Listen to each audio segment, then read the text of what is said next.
the regular Board of Education meeting this December 9th, 2025 to order at 7 p.m. Please silence or turn off any electronic devices. Kids, you want to come up? We'll do the Pledge of Allegiance. Love to have you up here.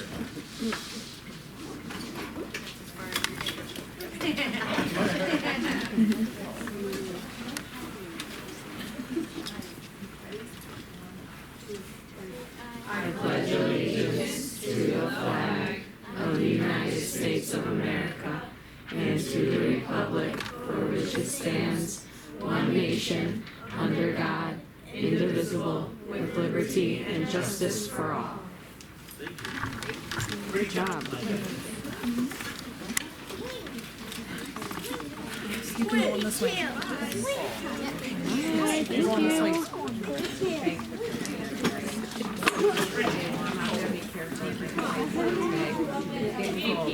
Here. Mardo. Thanks for coming. Thank you for coming. Rippy. Here. Johnson. Here. Mister. Here. And Robinson. Here. Excellent.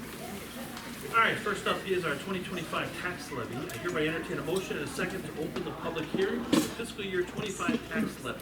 So moved. Second. Moved by Johnson, second by Bianchini. Please call roll. Mister. Yes. Mardo. Here. Yes. Here. Yes. Oh, this is for opening the levy. You're opening, yes. opening the general. Yes. Yes. Okay. Ronstadt. We're opening the Yes. public hearing. Johnson. Here. Yes. Franklin. Yes. Grippy. Yes. Bianchini. Yes. Motion carries. Thank you. Mr. Berry, you have the floor, sir.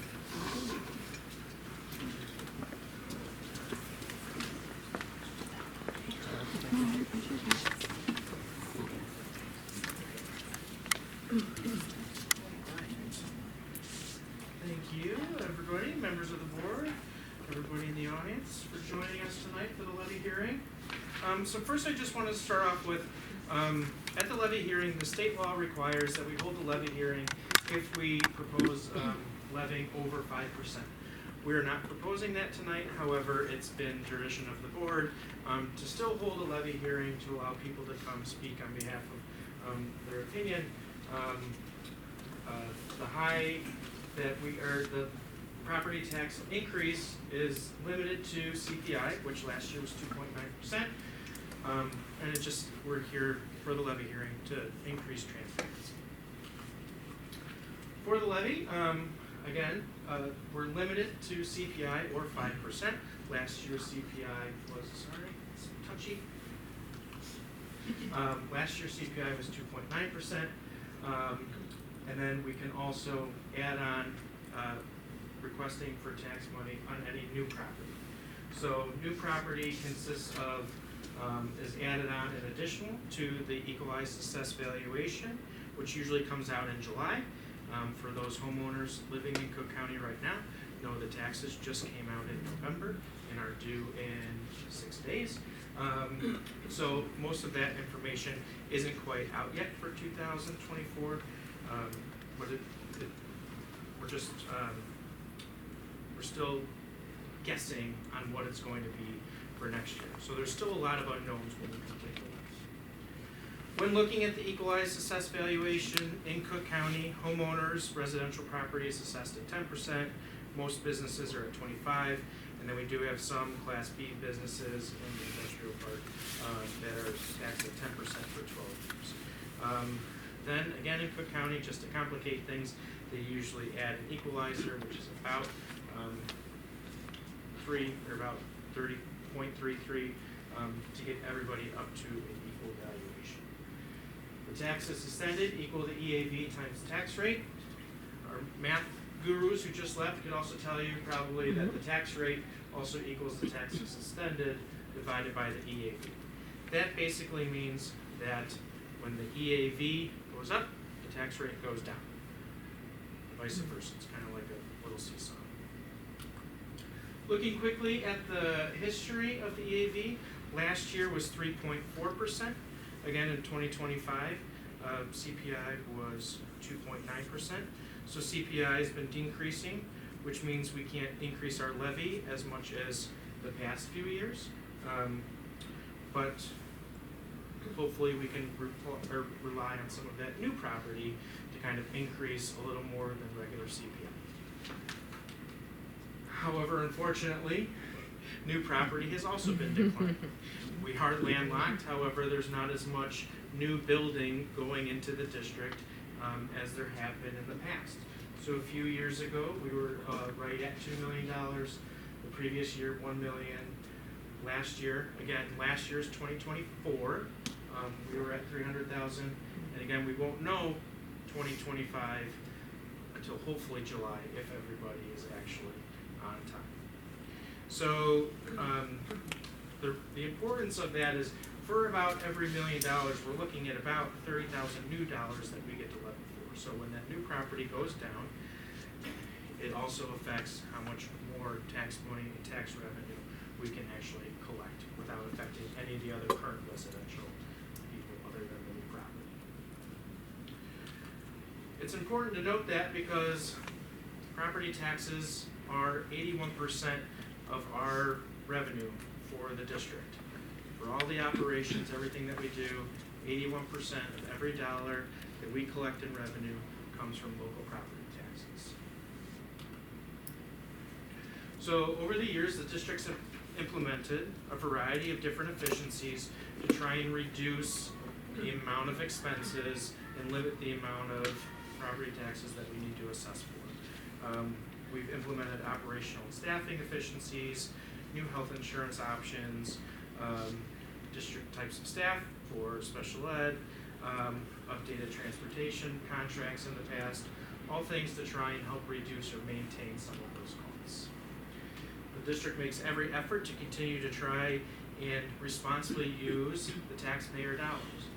People are living here, they rely on the school district.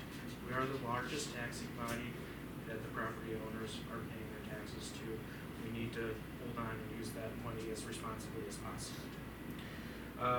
Right now, one of the main burdens that people are seeing are, the district's seeing state and federal money for education, for special ed education, shrinking. Most other education is basically staying consistent, if not reducing. Property tax appeals are on the rise. We're very aware of what other individuals and residents are facing when it comes to affordability and inflation throughout the district, the county, the state, really everywhere. So just a little look at inflation. From 2011 to 2024, inflation has basically risen 40%. That's a lot. In 14 years, 40%. So basically something that cost $1 in 2011 now costs $1.40. Something that, I paid you $1 in 2011, basically you can only buy 72 cents worth of goods, the same thing that you could buy for $1 not that long ago. And this hits the school district also. We buy supplies, we pay for goods, we pay for services. All those things have inflated as well. Things for the school district basically directly representing CPI or that inflation are the supplies, utilities, transportation costs. In the future, the contract is related or increased to CPI, and food costs as well.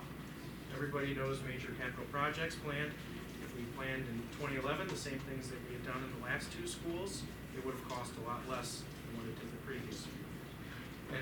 And that's just kind of how the world is working right now.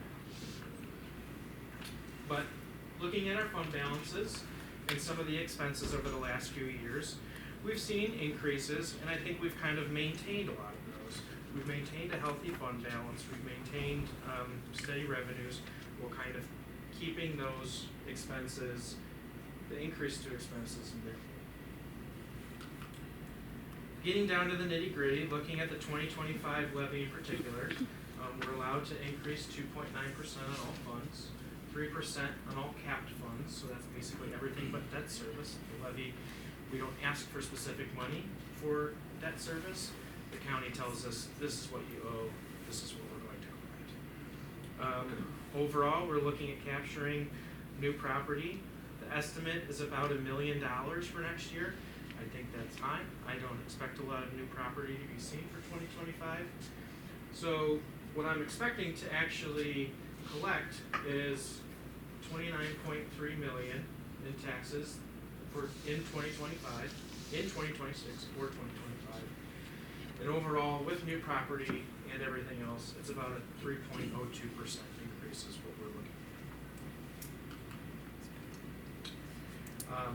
Just a different chart. So what we see in the second column is the 2024 levy estimated extension, what we actually got, and then some of our best guesses coming into what we should receive next year, 2026.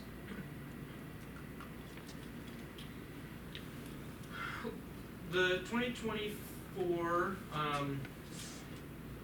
county area data isn't out yet, but I'd still like to show this graph because it shows kind of the burden that's been shifted towards the residential property owners away from the commercial.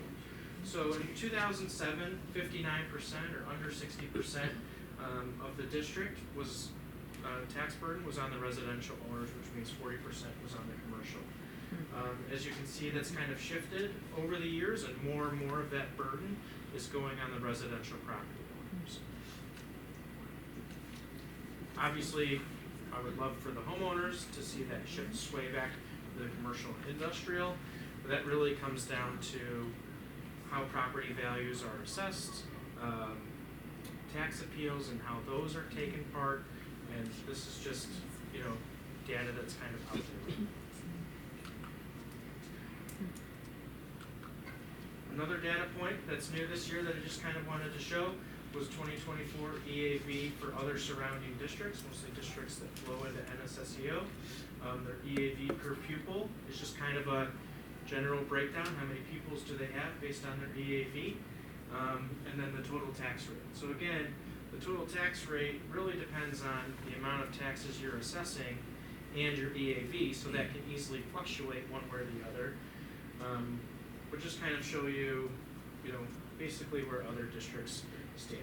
214s at the bottom, they obviously have the largest area, and therefore the largest EAV, which typically means their tax rate is going to be much lower, which is typical for high school districts.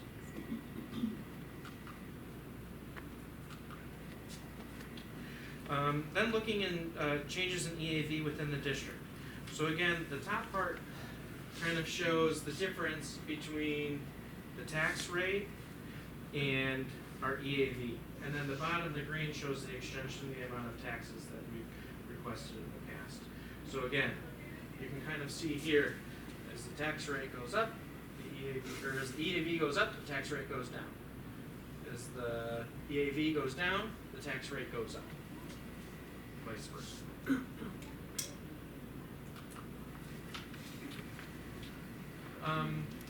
Lastly, I just wanted to talk about kind of how some individual tax bills increase or decrease more or less than CPI every year.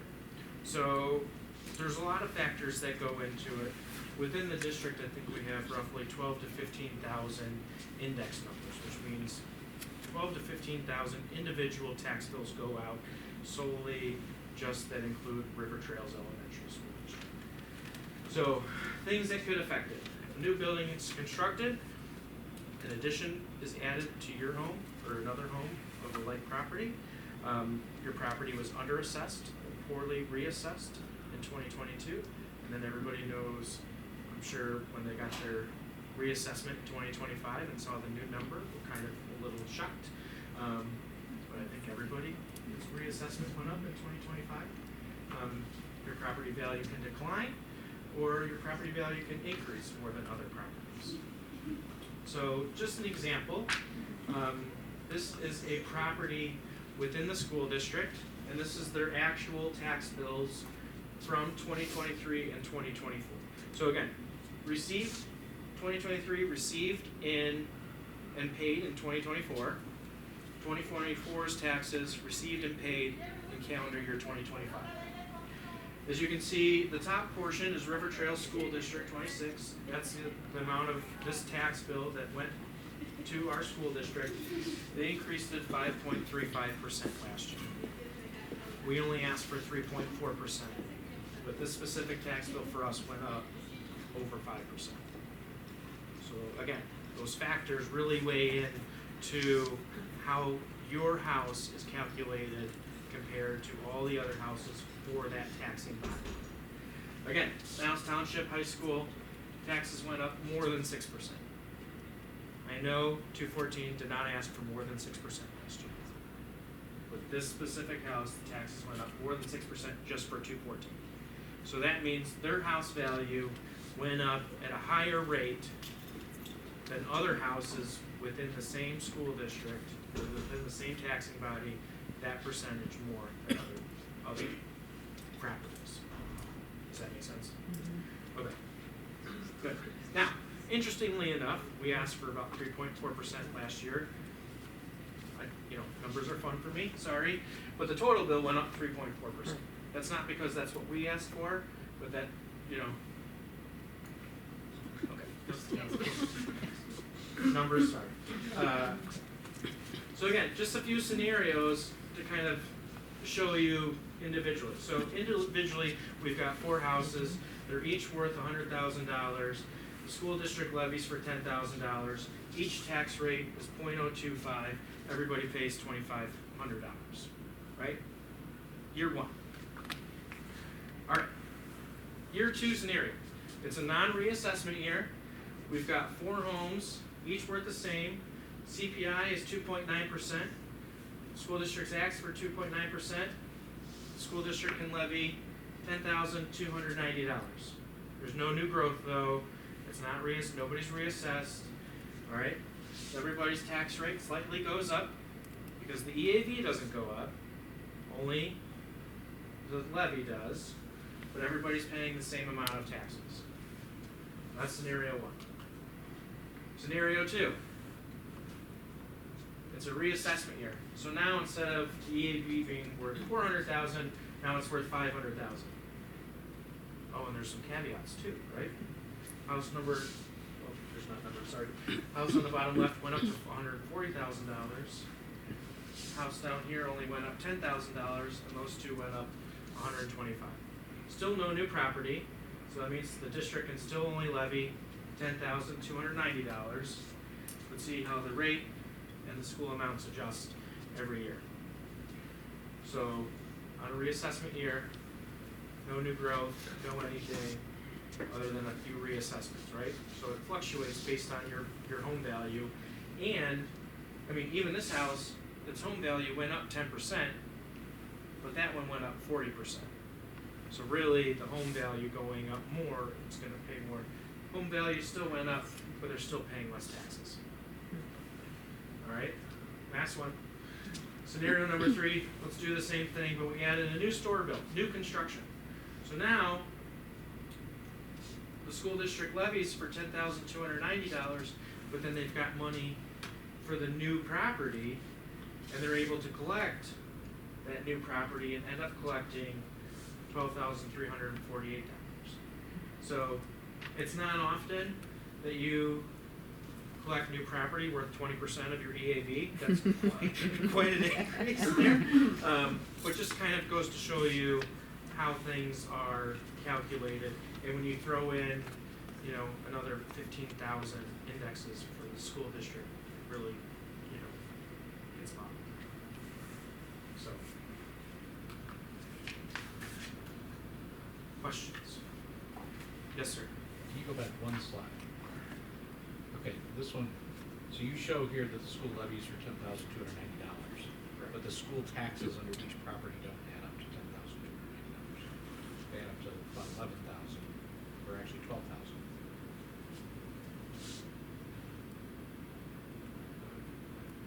Oh, sorry, 25. You're right. Nope, sorry. You're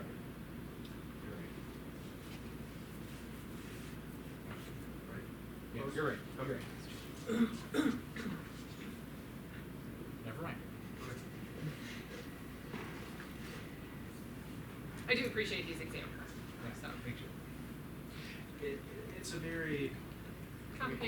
complicated system, and there's more variables in there at the end of the So year. if the total tax bill went up 3.5%, and all the governmental bodies are only able to increase to 3, where'd that 0.5 go? So, this 3.4. is the taxes paid in 2025. So last year, we asked for 3.4, which is why I thought it was interesting. But realistically, that's only what we asked for. So we asked for 3.4, but this tax bill went up 5.35. Again, because of different scenarios and home values and appeals and everything else. So the total tax bill is a culmination of all the different taxing bodies and what they're requesting and what they're levying. And, yeah, I just thought it was interesting as a match what we asked for. Does that mean that the taxes went up at a faster clip than appreciation of the homes, of the property, or an inverse, or, I'm just trying to understand that. Well, it takes into account, like, so, you know, when we're looking at 214, it's taking in every single taxing unit in District 214, which is probably a couple 100,000 index numbers, right? So, of all the different index numbers, if they ask for 3.4%, you know, there's probably a lot more new property in there, which doesn't get affected for this bill, but all the current properties, if they ask for 3.4, this house, which wasn't reassessed in 2024, but maybe a whole bunch of other houses had appeals, you know, just like, if nothing happened at this house, but other houses are appealing their taxes and getting their taxes lowered, then this house's portion of the tax is gonna have to So go the up. answer is to some degree, yes, that the increased percentage tax rate does coincide with a loss in the EAV, which is that earlier chart you showed. So basically, the rate of appreciation of the houses, or the assessed value of the houses, when it's not equal to the tax rate, like if the houses don't increase at a percentage to keep up with CPI, it can have an inverse effect. So Yeah. meaning, like, if the property jumped up 20%, you might all see a tax bill drop percentage-wise, but the total amount collected would still end up being the same. If everybody's tax bill went up the exact same amount every year, you would still see an increase Okay. of, you know, what everybody levied. You would still see an increase of only it would be equal amongst everybody. You know, 2024 wasn't a reassessment year, so, you know, but people go and they appeal their taxes and they say, well, my house isn't worth that, I wanna, you know, my house is worth less, because if your house is worth less to the county, then they're not gonna charge you as much taxes. So, the rate's the same, but again, if you go and appeal your taxes and get them lowered, and I don't do anything, my portion's gonna go up and your portion's gonna go down. Okay, so that's But what- overall, the same total will be Got it. collected. Yeah, so that's where you see those percentage increases are, to some degree, there is successful challenging of the tax rate. And that's just the typical one that most homeowners know. I mean, there's other, you know, there's other reassessments. They go on sale value sometimes, you know, buying, when the house is sold, that, you know, that gets a new value, and you can apply that to the county as opposed to appealing your taxes. Does this also take into account like senior freeze and everything else? Like if there's an increase in that, then you would have to. Right, distribute. there's other exemptions, people might lose their exemptions, again, so, Yeah. right, so when you sell your house, you might lose your homeowner's exemption, you know, or you might gain a homeowner's exemption. You also have people that, during COVID, their homeowner's exemption were frozen, all their exemptions were frozen, and then maybe you have new homeowners, and those exemptions were frozen for that property for so many years, and then now they're not, so now you're going back and collecting. So there's, Okay, but for the tax rate to be higher, there has to be a net increase in either the EAVs going down or more exemptions being given. typically the tax rate will increase when the EAV goes down. Every year. And then when you freeze things, that's the rate for the EAV not to go up.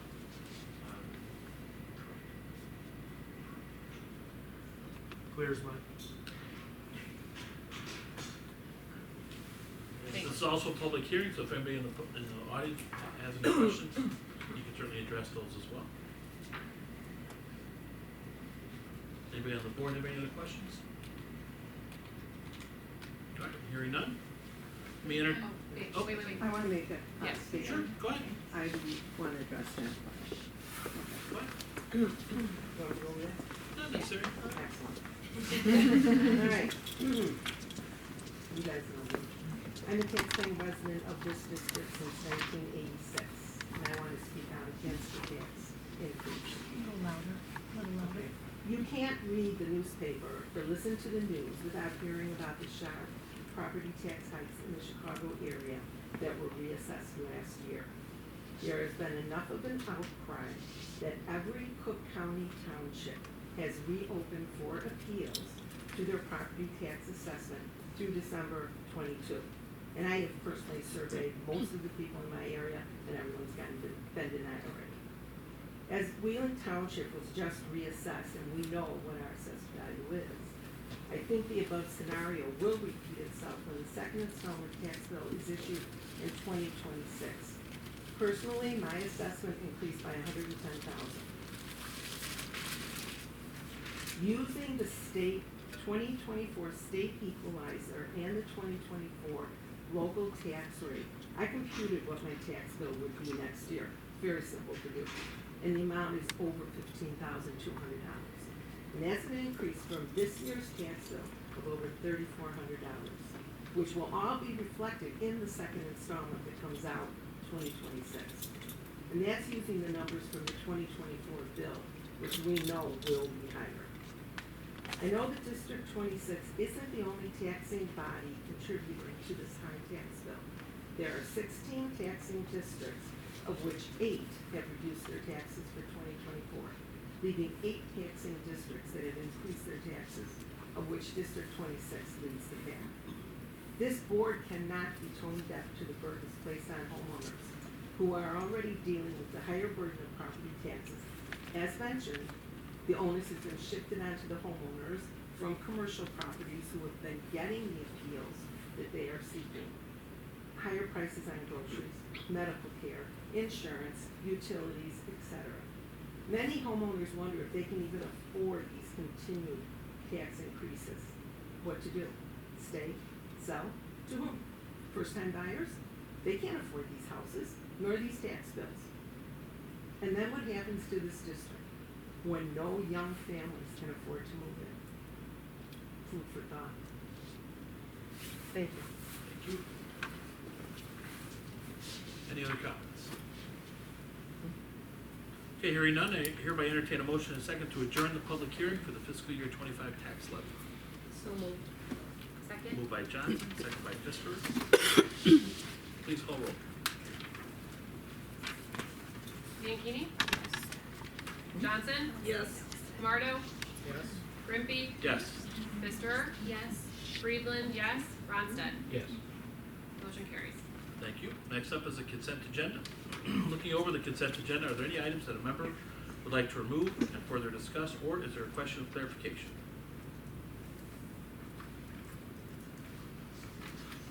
Okay, hearing none, I'd like to entertain a motion and a second to approve the consent agenda item in its entirety, which includes the following: Board of Education meeting minutes and closed session minutes from November 11th, 2025, personnel report, and the actual payrolls, bills, and checks. Moved. Moved by Pfister, Second. second by Bianchini. Please call roll. Yes. Friedland, yes. Bianchini? Yes. Grimpy? Yes. Ronstadt? Yes. Johnson? Yes. Camardo? Yes. And Pfister? Yes. Motion carries. Thank you. Next up is RTA comments. You have the floor. Thank you, Mr. President. On behalf of the RTA Executive Committee and the entire membership, I'd like to thank the Board of Education and the administration for the excellent ongoing working relationship that we continue to have. We have really enjoyed negotiating with the board, and it's hectic but exciting, and it's really nice to have that good working relationship. In every representative assembly and conference that I go to with presidents from around the state. 90% of them do not have this. And so it is a lot. There's a good reason why I do bring this up here. While we continue to have this excellent working relationship, because most don't. Our negotiations team met tonight, and we're excited to just keep rolling along. We've been making excellent progress, and I really want to thank Mr. Grimpy, Mrs. Friedland, and Mrs. Johnson. We know that, not to understate Dr. Megerly or Mr. Big, that's not it, but the three of you don't, and as well as the rest of the board, you are doing this by choice. You are here of your own volition. This is not your day job. You are not being paid for this, and we really appreciate it. All the time and effort you put in. Thank you so much. Thank you. Okay, next up is visitors' comments. At this time, I'd like to recognize any members of the audience to approach the board with their comment or question by completing a visitor comment card. Please do note that the board and administration typically does not respond, and if you wish for a response, please provide your name and number or an email address for a member of the board or administration to get back to you. Speakers are encouraged to limit their time for others to participate, and a 3-minute time limit per speaker, with an overall 60-minute maximum for visitors' comments per our current policy.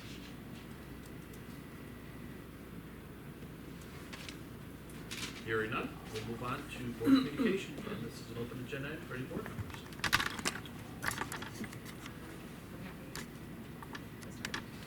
Please do. So just going all the way back, because it happened almost right after we had our last meeting, but we had Euclid Bingo Night, where Lewis had the MC and Robert. I just watched Lewis be a Right. great MC. There was so much 6-7ing, guys. I mean, it was, who knew that it was 067 was going to be such a blast. I mean, I think we all did. But yeah, so it was delightful to see all these new families, because as you know, like my two eldest are out of there, and Raina is in 4th grade, but it was neat to see all of the younger families coming in, and it was really just, it was a fun time, and I think that there was good participation, and lots of people were having fun. So that was a big one, so thank you, Lewis and Robert. And then Your reputation is legendary. it is. It's unbelievable. You and Chris, That's not lying. All the PTC presidents. I mean, and the B12 dad joke, I mean, the vitamin thing, I just keep going, man. Keep going. Keep going. So, that was delightful. And then there was Euclid's Got Talent that was put on here. And I just want to say thank you to Mrs. Thompson and to all of the volunteers, obviously, that participated in that. It was super cute. I got to watch just the video of my daughter, but I know that lots of other people participated, and that was super awesome. I can keep going. I'll just go all at one time. All right, the orchestra concert last night was delightful. It was an entire holiday. Oh, did I steal from you? You can back me up on this. No, yeah, I'll back you up on that. It was delightful, It was great. and that's all I'll say. So thank you to Mr. Luke and obviously Mr. Smith and Mr. Flowers for all their participation. And then last but not least, the craft fair. I was only there for the setup on Friday, but I heard as I was talking last night to everyone, raised nearly, I think she said $8,000, which is amazing for the PTCs. And then that was just all put together by obviously the PTC, the River Trails PTC, and then I'm sure they had volunteers from other PTCs, and then parent volunteers and patrons. So thank you to everyone, because that is a huge undertaking, and I heard it went really well. Up to 5 moms who spent way too much. That seemed to be the growing consensus at the craft fair, which is great to hear. I mean, We're offering a service. Right. There you go. Anybody else? Okay. Quiet month, all right. Janine stole everybody's thunder. Yeah, no doubt. Yeah, she covered it. I felt unprepared last time, so this time I was like, I'm writing down every single thing that I did. I want to give credit to why Bingo Night's so awesome. Please I think to the school principal for setting the culture of getting a standing room only crowd of families and participants. You had 300 registered or more. We're gonna need 2 sessions. It was It was- 180 yeah, it's unbelievable, 180 but- pizzas, or 80 pizzas, so 80 families, but My favorite was when you're like, I don't think there's that many people, and I left for 10 minutes and came back. And then just I'm like, flooded in. let's go. But you got a good base of a community, and then, Yeah. starting at the top, and, transcending it down through the teachers and encouraging it, and the participation and the staff that showed up there on a Friday night. It was great, and they were even yelling 6-7 too. So it was really fun. Like the event. Well done. Perfect segue. Next up, if nobody has anything else to add, is our Euclid School update.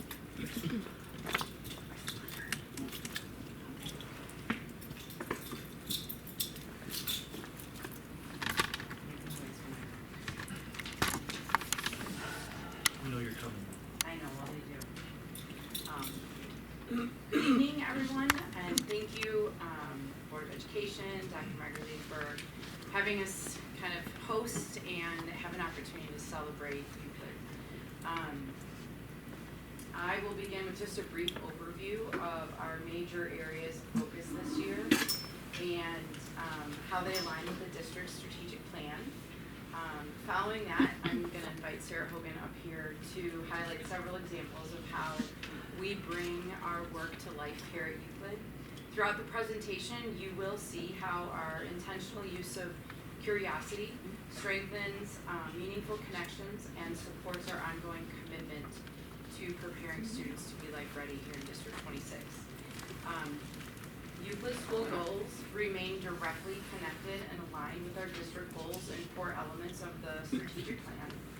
The values and beliefs of District 26 consistently guide how we analyze and reflect on our goals and priorities and how they align with the priorities and goals of our school community. At the beginning, or actually almost at the end of the previous year, but early on enough, our starting point comes from Dr. Marguerite. She shares that with you. She then shares that with the building leadership and the district leadership. Our starting point is the district focus, which continues to strengthen existing systems and successful practices. So one of the things you hear often from the principals and you hear often from our cabinet is alignment and consistency and sustainability. And so we want to take what's working and continue to make it better. Each year and throughout the year, we attend to student academic and social emotional data. So all of this work comes from information we glean from MAP, from Ames Web, from IAR, as well as survey data from Panorama and 5 Essentials. We use all of that input to plan goals and to inform our staff development and our learning. You'll see here during the celebration examples of the impact that our increasingly consistent collaborative systems are having on our head and heart-ready culture here at Euclid. What I want to do first, before I invite Sarah up here, is to make sure that you know what are our areas of focus. And at Euclid, we are continuing to focus on the same 4 targets that I shared with you last year. So when presenting to teachers, this is the same as it was last year. All we're doing is taking what works and strengthening it, systematizing it, making sure that the good stuff is sustainable. Our staff is engaging in high-quality professional development. We're using intentional instructional practices when we learn together as adults so that they can bring that into the classroom as teachers. We are looking at strengthening students' critical thinking, their problem-solving skills, emotional development, and metacognitive abilities. The 5 Essentials domain of collaborative teachers was the only measure in 5 Essentials that didn't show growth.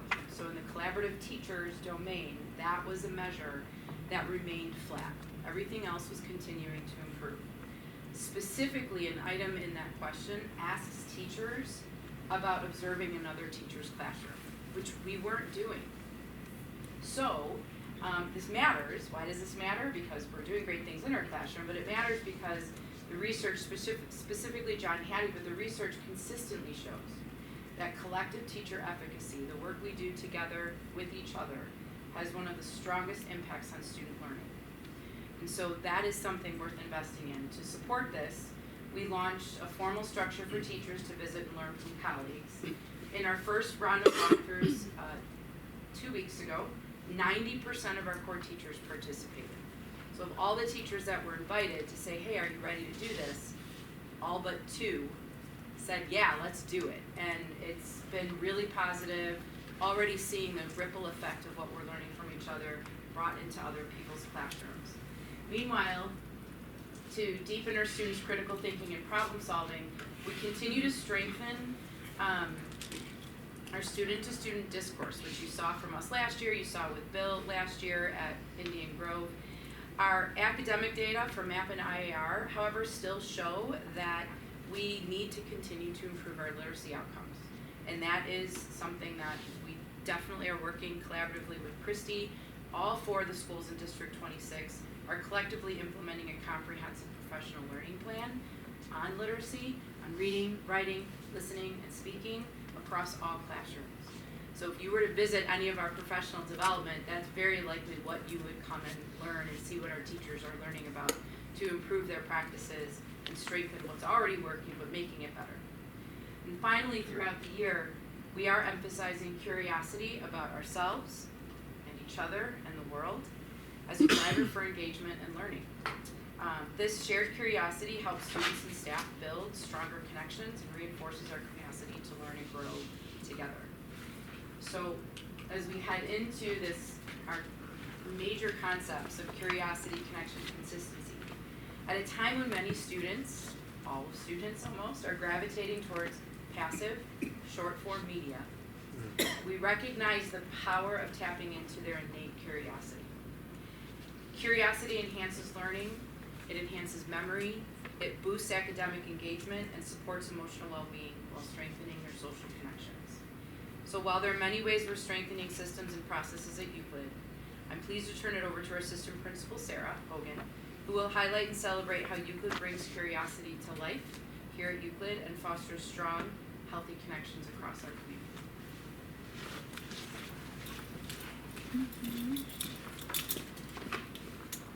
Thanks, Karen. So, hello. Many of you know that my school career began as a social worker. Excuse me. In my heart, I've always been a champion for those that are not always seen, and am deeply committed to ensuring that every child has access to meaningful learning opportunities. As a parent of a young adult with a disability, I carry a personal understanding of what inclusion truly means for students, families, and our school community. True inclusion means creating an environment where all students, regardless of disability, culture, language, race, socioeconomic background, or any other aspect of identity, feel valued, supported, and empowered to reach their fullest potential. Since I've been here, great to add, nearly 26 years, the community has always been at the forefront of Euclid school culture. While it's been embedded in our culture, sustaining and growing it takes some work. So I'm really excited to share just a small sample of some of the work we've done this year.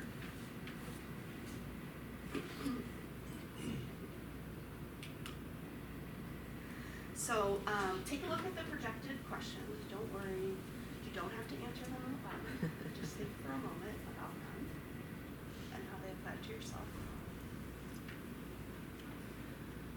So what if you were able to share with each other and hear how others would answer these questions? How might answering those for yourself and listening to the answers from your peers increase your curiosity or your connections with others? This is what we've done with our students in the classroom and school community at large. So using a one book strategy, I read the book Just Ask. There's a couple copies on your tables if you're interested, with beautiful illustrations as well. The book is by Sonia Sotomayor, and it carries themes of be different, be brave, be you. Each page contained examples of students who have a unique learning style, with an accompanying question, some of which you saw on the previous slide. Through these examples and questions, we were able to promote acceptance of all learners and pride in oneself by sparking curiosity and discourse during morning meeting, write-in journals, and second step. By featuring the book in morning announcements and providing a copy to every homeroom teacher, we created a consistent message across the whole school.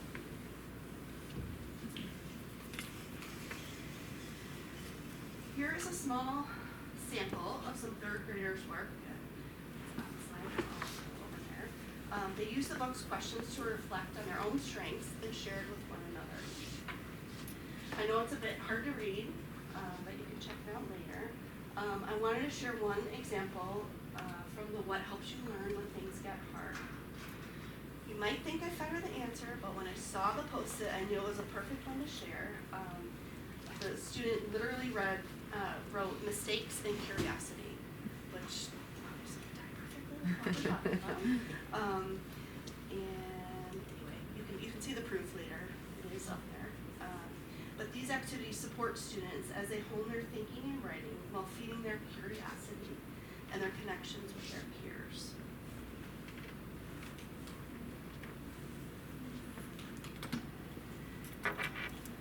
Earlier tonight, a lot of you enjoyed the benefits of the treats from Rogers Refreshments. Thanks to Stephanie Swica, here's a peek into what their Friday mornings look like. Did I do this?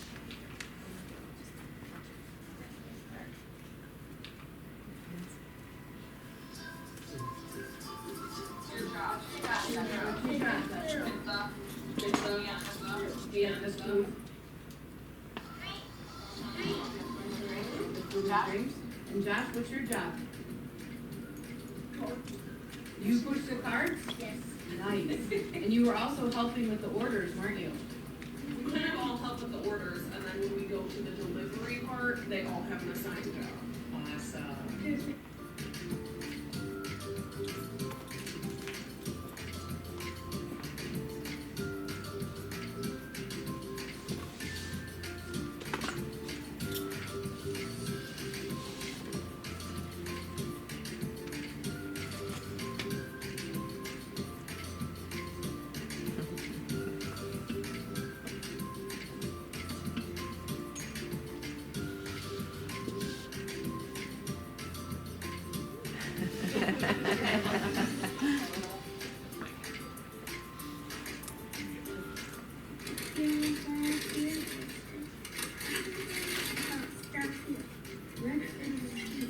Oh, and then a red bag.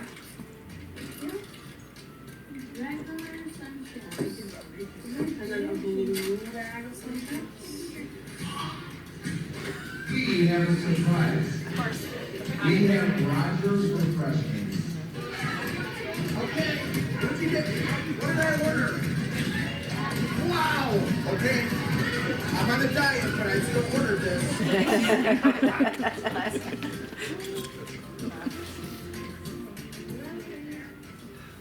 Oh, what do you have for me? I forgot I ordered. Thank you. How much do I owe you? $2.50. Awesome, thanks.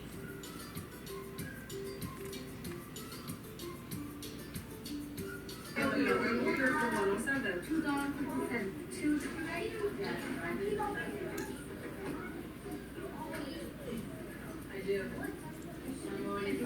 Awesome job, buddy.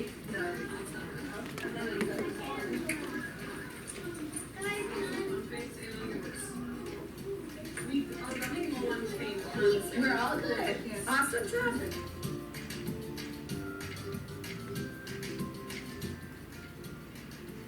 Oh my gosh, how much do I owe you? $2, all right? Thank you so much. Thanks, Dad. How much do I owe you? $3, okay. Do you have change for a 5? Yeah. You do. Which flavor do you want? 5 minus 3, Renee, how much? Minus 2. Good job. Okay. Which flavor do you want? Thank you so much. Destiny, come out.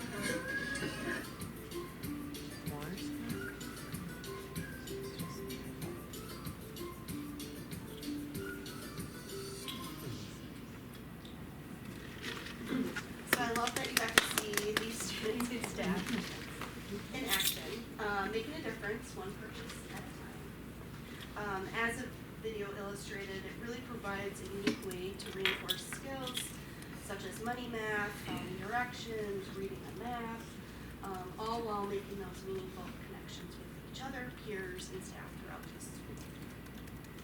Just a brief little bit of history. Rogers Refreshments started at Euclid in the school year 23-24, expanded to River Trails in 24-25, and now this year we have successful programs at both schools, which really helps to ensure the consistency of the experiences between the schools and across programs, and then for the students moving on to Trails. Additionally, I'm really proud that as our self-contained cross-categorical special education program grows, so do the opportunities for all of our students to learn and grow. We've also expanded our opportunities for general education peers to participate in that program, creating meaningful, inclusive learning experiences that benefit all the students. The previous two examples illustrate how we are committed to consistently embrace connections and curiosity within Euclid itself. Beyond our school walls, we have worked to strengthen some important partnerships.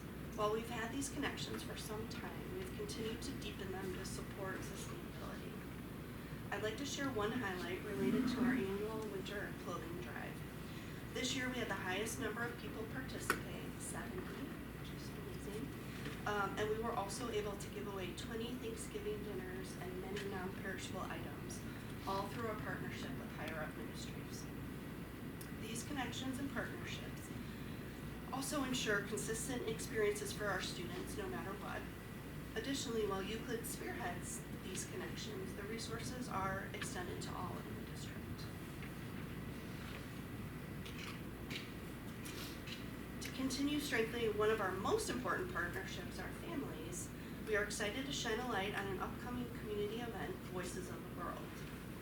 Using data from Panorama and the 5 Essentials survey, our school improvement team identified a goal of showcasing and celebrating the diverse cultures within our school community. Our first event in January will feature stories presented in multiple languages by students, staff, and families. In April, we'll have a second larger event featuring even more participation from students and family members through the exploration and sharing of culturally representative art, music, and food. This work is yet another example of our belief that curiosity about one another's experiences deepens connections and strengthens our collective community.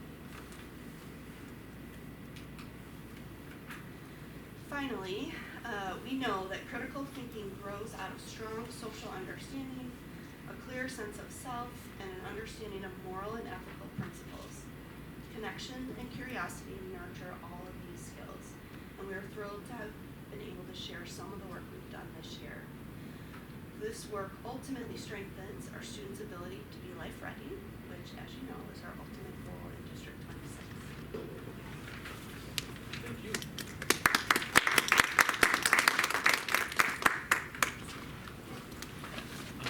So I'll start off with a question. Questions? So when does Rogers Refreshments expand to Indian Grove? One. Good question. And number two, when you talk about the teachers learning from teachers, are they strictly within the same grade, or are teachers going to other grades and watching other teachers? Great question. They actually are going across, and it's based on characteristics of their instruction and student learning goals that the teachers determine supported our focus, our areas of focus. So they're looking for student discourse, they're looking for student opportunities to write, student-to-student talking, students writing, critical thinking, problem solving, and instructional strategies that create opportunities for that. And so teachers literally will say, this is what I want to learn, and then the instructional coach helps connect teachers with other teachers who said, I'm willing to share this. Gotcha. Or this is a part of my day that I'm opening my door for anyone to come see. Awesome, thank you. Anybody else have any questions? I'll go. I just wanted to compliment the one book initiative, especially this book. I've read it, I don't know, maybe 2 or 3 years ago with my kids,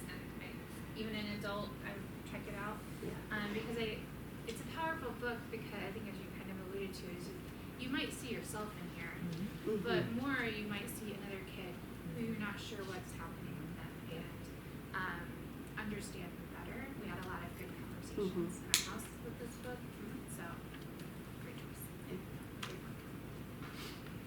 Anybody else? I just think that it's a neat program because it definitely sets students up for success. I think the earlier that we do programs like Rogers Refreshments, I mean, they have that in 207 and in 214, and these are things that they continue on as we go toward our work programs and making sure that our students are active participants in the community and, you know, have rewarding experiences and likewise get to deliver rewarding experiences. So, I mean, kudos for getting it up and running. I mean, it's a lot of work, so.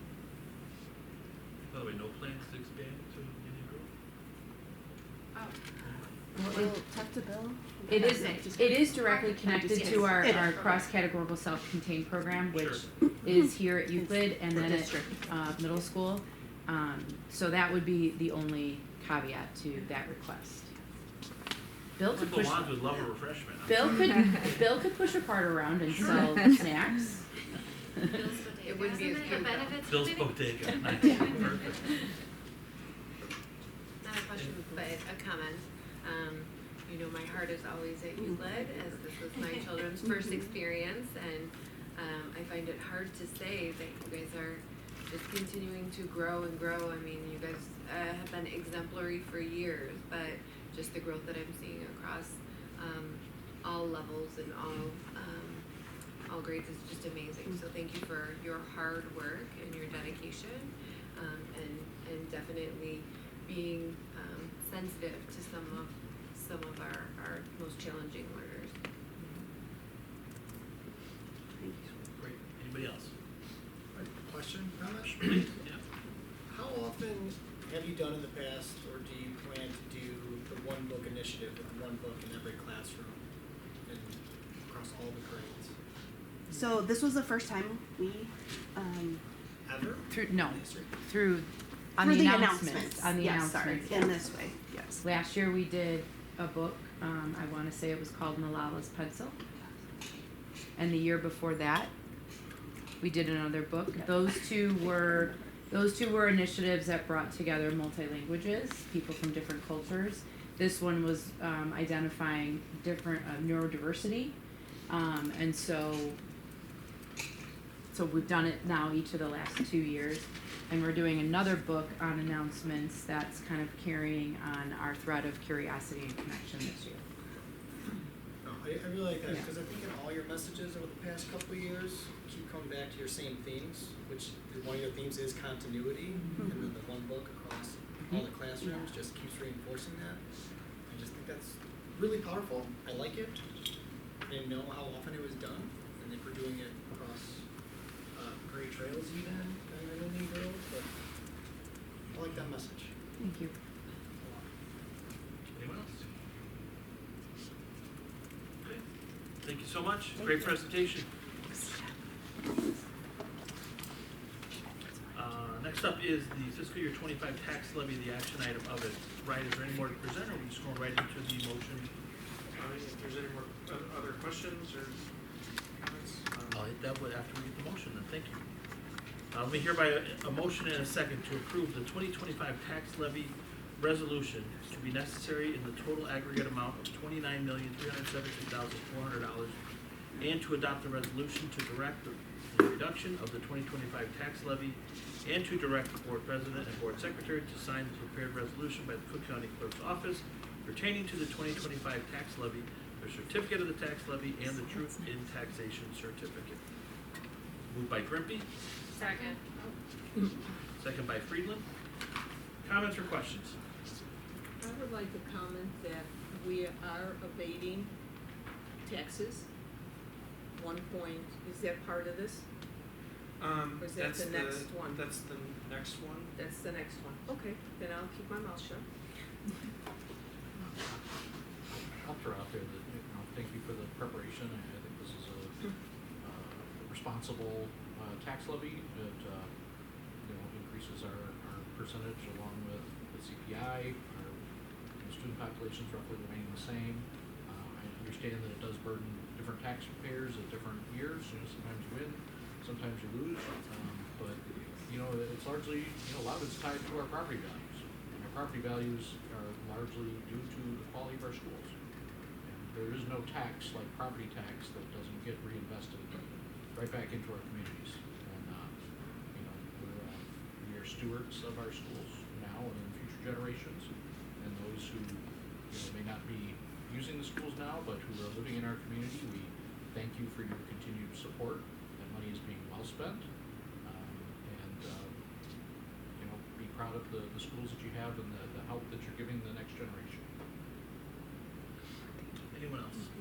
Yes, ma'am. I will also comment that most of the businesses in the Kensington Center have 6B tax exemptions. We have gone to the village and complained. There's nothing we can really do about it other than voice our objection.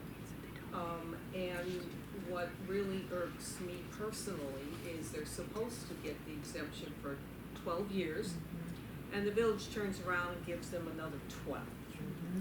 So whenever they get their reduction, somebody has to pick up what they're not paying, and that ends up going to the residents. So I have gone to a couple of their village board meetings and complained publicly at the board meetings, but like I said, all they do is, you're a resident and we need to have Kensington filled, and the way they can do it is to give them tax breaks. So just keep that in mind too. Just to balance that a little bit, the difference between the 25% and 10% is quite a delta. And, Yes, it is. I can tell you as a business owner myself, I've been looking at properties, and in some cases, to mortgage a property these days, that debt service and the tax bill are about the same. So the burden on businesses is not small either.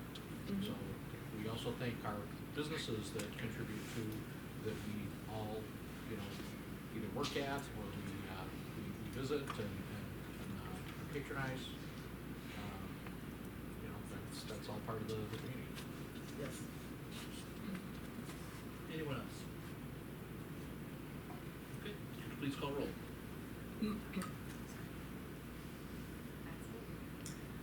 Ronstadt. Yes. Grimby. Yes. Friedland, yes. Pfister. Yes. Mardo. Yes. Bianchini. Yes. And Johnson. Yes. Motion Thank you. All right, next up is consideration of a resolution abating the tax levied for the year 2025 to pay debt service on general obligation school bonds, alternate school bonds, Series 2024 and general obligation school bonds, which is alternate revenue source, Series 2025B of school district number 26. This is an information and action item. Ryan, you have the floor, sir. So this is a resolution we did last year for the 2024 bonds. Now we need to do again for the 2024 and 2025 alternate revenue bonds, essentially saying that the revenue for those bonds is coming out of general operating funds, out of the regular levy, and basically is abated, changed to the debt service fund in order to pay for those bonds. So it's not abating things back to the taxpayers, but it's abating from a regular levy into the debt service levy so that we can pay those bonds that were approved in 2024. Okay, let me get a motion and a second to adopt a resolution abating the tax levied for the year 2024 to pay debt service on general obligation school bonds, Series 2024 and general obligation school bonds, Series 2025B of school district number 26. Moved. Second. Moved by Pfister, second by Bianchini. Any comments or questions on from the board? Don, do you want to Nope. make your comment? Oh, he covered it. All right. Nice job, Mr. Barry. Any other comments or questions before we call roll? Quiet. Okay, hearing none, could you please call roll? Johnson. Yes. Friedland, yes. Mardo. Yes. Pfister. Yes. Bianchini. Yes. Grimby. Yes. And Ronstadt. Yeah. Okay, next up is our committee updates. First up is NSSEO. Mr. Ronstadt, you are our review committee. Yep. First of all, sorry for the late submittal of the notes. Just recap, we should have, all the articles of agreement were at least, fully ratified by at least 5 districts, so that makes it, that we will move forward. So we anticipate a unanimous agreement on those articles. So the focus is shifted towards, program evaluation and facilities initiatives. With the, I talked about the, last year we had the surprise, costs of the air conditioner, so I, questioned the administration about any anticipated surprises this year. None are anticipated. I asked to follow up on that to make sure that, not 100%, but we have a high likelihood of no surprises this year. The audit report was delivered and it was clean, which was nice. That was the first one that was done purely with Gavin. And then, enrollment continues to shift around. Early part of the year, some schools get students that they either can't handle or they decide, mid-year that, or part of the year that they want to move them into a program, into an SSEO that better fits them. So, that continues to adjust, and that's where and I hope everybody's getting more familiar with that's how the budget, it's approved here, and then it can change as the year goes on based on enrollment. So they are starting that process of budget formation, and negotiations are also underway. So started with that, we're making good progress with them. I think with a similar, I think the same person leading here is also on the team there. But so we'll be off in January. The administrators will be meeting for their first operations board meeting in January. Excited about that. Otherwise, just routine business. And then there was one thing that came out of, actually, it was the negotiations, which I heard was that some of the teachers and the staff, they've gotten, and it's not directed necessarily to anybody here, but there are times where they might have an incident with a student where it's, a Friday afternoon, it's like, wait, this child has to move to an SSEO. And that, it's the district's responsibility to make sure that child is in the best place for them. But I think wherever there's as much notice and coordination that can go along with that will help ease the transition for both the student and the staff. So, my armchair quarterback in me says, if you've got some students you think might be pathing there, like maybe start some of that communication so they have a heads up that a child might be coming their direction. So if there is an incident that pushes it over the edge, that they're not kind of coming in blind. They literally set examples where it could be the next day, and that's hard to take. Any new student on the next day, it's very hard to take a child with some challenges. So. Well, I'd like to thank you for your efforts, your flexibility, and your patience for the whole Articles of Agreement process. It wasn't easy. It was long. I know you personally came a long way, throughout that process. So I just want to personally thank you for your efforts on that. I really appreciate it. Going to a couple of the meetings myself, I could see sometimes there was some tension in the room, but it looks like everybody's come together as a team, and now are moving forward as a team, and that's what we all want to do as a board. So great job, and thank you for your efforts. Thank you. It was a lot of work, and I appreciate your feedback. Honestly, I don't feel like I moved much. I feel like it, I feel like it kind of was getting everybody else to kind of come along and see maybe some of the things that myself and some others were seeing. But however it got there, I'm happy, very happy that it's resolved. Sure. I don't hold any ill will. I would love for it all to just kind of snap and be done, but whatever. Sometimes it's the journey, and I'm very excited. I know I was a critic, but I'm very excited to see that we have a working structure going forward that covers all the bases, that gets the participation, and still keeps the governance. It's going to be good, and I'm feeling everybody starting to come together on the finance side, and the special services side, and the administrator side. So I'm going to start getting some things done. Good. Thank you. I just wanted to. No, I just wanted to compliment the memo. I thought it was congrats on the articles of alignment. So when does that go on? Is it like planning and meetings, separate meetings? So Forget the name of officially, that so committee. the superintendents have been meeting in a council meeting, which has kind of been an informal, kind of working towards this. It officially starts off as a, you know, OMA meeting with published agenda in January. Other than, you know, adding some structure, you know, and I think that, Yeah, because I feel like they're official, like January 3rd or whatever, it was 90 days from, yeah. what was that, the October meeting, so that's fine. Something. Yeah, and it definitely, this first year is going to be a, you know, we've got a good structure, now we gotta figure it out. You know, we gotta, I shouldn't say figure it out, because the structure's there, but we have to operate within the structure. So we'll find some things that work, some things that don't, you know, and we'll thank you for the feedback. That was Dr. Megerle's suggestion for the memo template, and that's been a fantastic tool to help standardize updates and also make them write something every which is not my strong suit, but thank you. You're doing a great job, Robert. Anybody else? Okay, next up is our IASB delegate, Mrs. Binky. Please you. Yes, so, definitely an interesting process, my first time doing that, and, just a great, amazing learning experience. The resolution that passed pertains to the school bus safety, and then that was requiring all newly purchased school buses to be equipped with a 3-point seat belts beginning in 2031. The recommended changes to the Constitution was what really took the bulk of the time. Numbers 1, 4, 5, 7, 8, and 10 were moved forward on the consent agenda, leaving 2, 3, 6, and 9 were brought to vote. And there were different levels of discussion about each of those.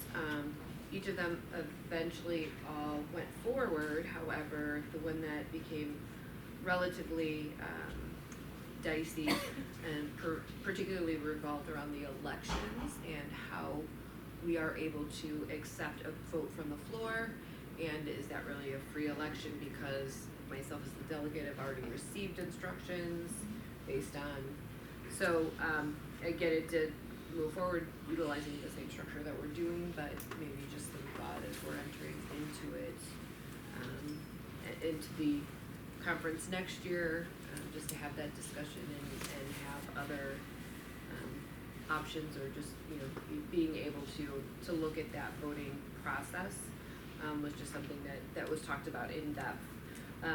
The president was voted, there were no nominations from the floor, so Tracy's there. And then the vice president did have a nomination from the floor, a woman named Liz Campbell, and I'm not sure which, was not identified what district she was from.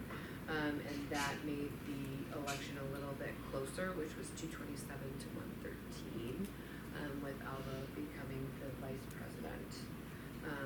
So again, it just seemed very straightforward, not a lot of heated discussion until we got to the point about free elections, and is the current system we have really represent a free election, and kind of the delegation of power from one president to the next, so. But overall, it was a very enjoyable experience. I got to meet several other representatives, so I appreciated the opportunity. You're the first one to say it was enjoyable. You're gonna be stuck doing it if you keep coming back like that. You know what? No, it was actually a very, it was really neat to see the process. I do wanna comment, the two representatives from the agricultural community, they are from Future Farmers of America, were the two student representatives. They were amazing. Oh, the ones who speak at the Yes, meeting? Yeah. they were absolutely Great. amazing and articulate. They seemed like 35-year-old adults, not a 17 and a 18-year-old. And they were wonderful, courteous, respectful, and so that really helped to make the event memorable as well. So I did want to give them credit in just what they were doing. They were a great example of education. Awesome. Thank you. Anybody have any questions for her before we move on? Okay. Next up is negotiations. Mrs. Friedland, you are the chair. Clearly the most fun. Clear. Just as Bob mentioned, No, I'm just kidding. No, I do wanna just echo Bob's sentiment, like, it has been it is always an interesting process, but I feel like there is such a healthy relationship between the RTEA and the board members and the administration. It is very, open and I think honest, and that'll lead into my session that I had at III. But, just being able to have those really kind of, tough conversations, or not even tough conversations, but conversations that could have some tension in them, and being able to ask questions and have curiosity and figure out where people are coming from. So I appreciate that from you and your team, and I appreciate that from the team here. Jody's always asking great questions, and I like kind of digging into the pieces that maybe we just don't necessarily know quite as well because of our varying experiences. I do, just to keep it at a very high level, obviously, since that's part of our closed session pieces, but we have we started off with about 18, 98-ish kind of thing. So things that we are moving on and have kind of approved in terms of cleaning up language and doing things like that. We are probably going to start looking at some of the bigger items over the next few meetings, and possibly looking at some, financial pieces and things like that. Just dipping our toe in the water and slowly getting there. Our last meeting was last week, and that went really well. I felt like it was long but good. And we have a meeting next week. And just so that the board members have the opportunity to keep up with everything, please don't forget about our running document that we have that everyone has access to. And Jody made it very accessible by adding links at the top so that you can go back and see anything that we talked about, or, kind of bumping to the most recent meeting. Again, very grateful. It is a long day. Everybody's coming from work. So I do really appreciate all the efforts on everybody's part. And please, if any other committee members want to add something that I forgot, please do. Nope, spot on. Anything? Well, thank you to the team for all the work they're doing. Both sides. Absolutely. Just trying to define what a attendance day is. 2 hours, 2 hours of our lives we won't get back. Right. Anybody else? Any questions for Janine before we move on? I mean, very high level, but. Sure. All right, next up is the President's Report. Upcoming events, we've got an orchestra and chorus concert at Indian Grove on the 11th. Back at the middle school, there's a band and chorus concert on the 15th at 6:30. The Winter Carnival is on 12/17.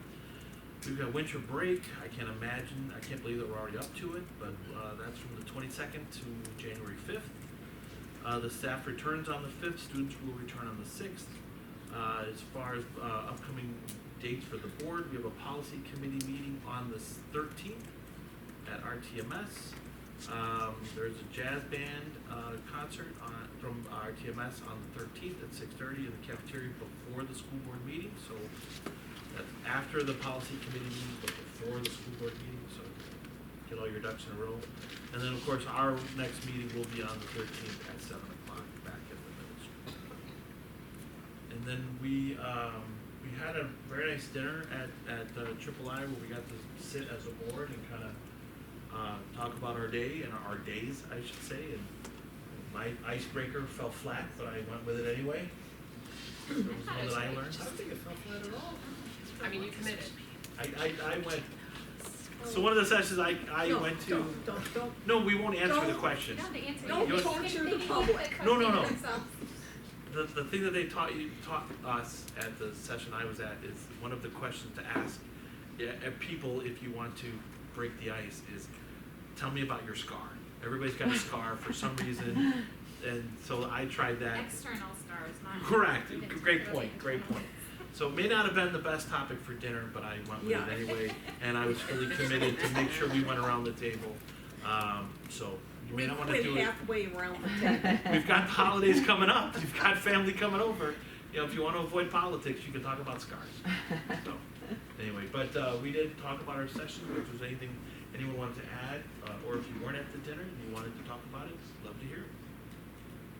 You want to talk about the conference. Oh, sorry, I thought we I were was gonna sharing say the now. dinner, the scar, what No, are we no, talking just about? anything that we didn't cover that you'd like to discuss from the conference, your experience at the conference. That'd be great. Okay, I really appreciate, I know that not everybody has the opportunity to head down for those Friday sessions, but I felt both the Friday sessions that I attended, were just, they were really, really good. The second session that Bill just mentioned, it was called, oh no, hang on, I have it written down, hold on. Tiny Moments, Big Impact, Leveraging Everyday Interactions. And it was phenomenal, and we just got to find different ways, and I found it personally valuable just to be able to connect with my own children and people that I was talking to, along with implementing those things in my classroom, and I could see how it would work with just everyday interactions, just finding these little connections, and especially in a time of such volatility, when I think people are always looking for differences and seeking those out. This was really kind of intentional grounding for finding ways that we're all connected. We also got to meet a lot of the student school board members, which was super interesting. I know that we got information from IASB about having a school or a student board member. I don't know if that works for our district necessarily. I know that we have students who participate in different committees, so that's always really neat to have that student perspective, because they're on the ground running from with different policies and programming that we have. But that was really neat to meet all of those student school board members. The other thing I had was fierce conversations, and that was again diving into how do we have these difficult conversations among board members, when we disagree. I think the one thing that I always see at III is the fact that we have a board that is open and honest and can be able to communicate. You listen to some of the things that happen at other districts, and it is mind-boggling. yes, mind-boggling. I think that that's probably the most courteous way to put it. And the dysfunction and some of the other things.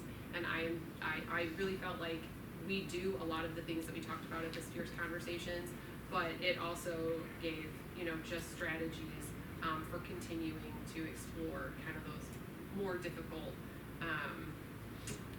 ideas, or what do you just even approaching people who have made a mistake. How do you take some of that and make it a learning opportunity versus a blame game? So it was thank you for this opportunity to always do this professional development, because I really feel like I did a lot of it. If I can add to that, so we were signed up for the same second session on Friday, and the original one was leading schools in a polarized world, and I know I get picked on for being the social butterfly of the board with all these other districts, but we all ate together with some of the other neighboring districts, and some of the people who attended that same session in the morning were like, it's horrible, the guy was a bad presenter, if you can skip it, skip it. So we went to the little moments, big opportunities, that what it's called. You wrote it down, right? Tiny Moments, Big Impact. That's close. But yep, that's but that was, to your point, it was phenomenal, and I'm glad we didn't go to the one that ended up being a dud and ended up attending one that was just, I got a lot out of it. And you also didn't sit down. I mean, you sat down for about the first 10 minutes, and then you were up and you were moving around and talking with people and meeting new people, and then you had to get a new partner, and it was pretty wild. It was great. Thanks for bringing that one up. But anyone else want to share? Love to hear it. I'll share. So I won't go through all of them, but one of them I attended was about LEP parent participation. So LEP is limited English proficiency, and so there's a lot of there's laws that we have to communicate in certain languages and percentage. But the kind of overall theme of this was how District 88 is trying to overcome some of the challenges to communicate with parents, but also bring them into the community. So one of the ideas that I was going to talk about, which ties in nicely, was the 3 ways they found that easy to bring parents and families in our culture. So food, music, and dance. And dance, yes, or bingo games. But most cultures have a specific dance. These kids are taking dance classes in it, so they have kind of a talent show they can show off, and then families will bring food into the school to share, and they have these nights that have been really impactful. They have different mariachi groups and other musical groups that have formed. So I was so happy to hear about the Voices of the World event and the other band control be hopefully expanded to some of our other schools too. A lot of great, I'm just saying, I'm very thankful to be able to go and to learn. And one thing that travel does is help you appreciate home, right? So you go. And so it allowed me again to refocus and reflect on the power of our community, like extremely grateful for the staff, the leadership, the teachers, the students, the families, our board members, that we can have challenging conversations, tough conversations. We don't always agree, but we're all aligned and devoted to what our ultimate goal is, which is creating a healthy and safe place for our students. So, thank you. Anybody else? I'll go. Please do. First of all, I want to say thank you to Mr. Flowers for Yes. the steel drum presentation that they did. Kids were awesome. And Kids the were great really awesome. lower whacker to have the moving truck. Well, I don't know anything about how they got there or whatever. I just saw them perform and they were fantastic. So, oh yes. So thank you very much to him for that. I happened to go to. First of all, my favorite thing is to visit all the vendors, and it's really kind of neat because at least 3 of them remembered me. So I don't know if that's good or bad, you know. Yes, exactly. So anyway, so then I'm the social butterfly of the vendors. You're the social butterfly of the board districts. Anyways, I went to 3 events, 3 sessions. 2 of them were on community engagement.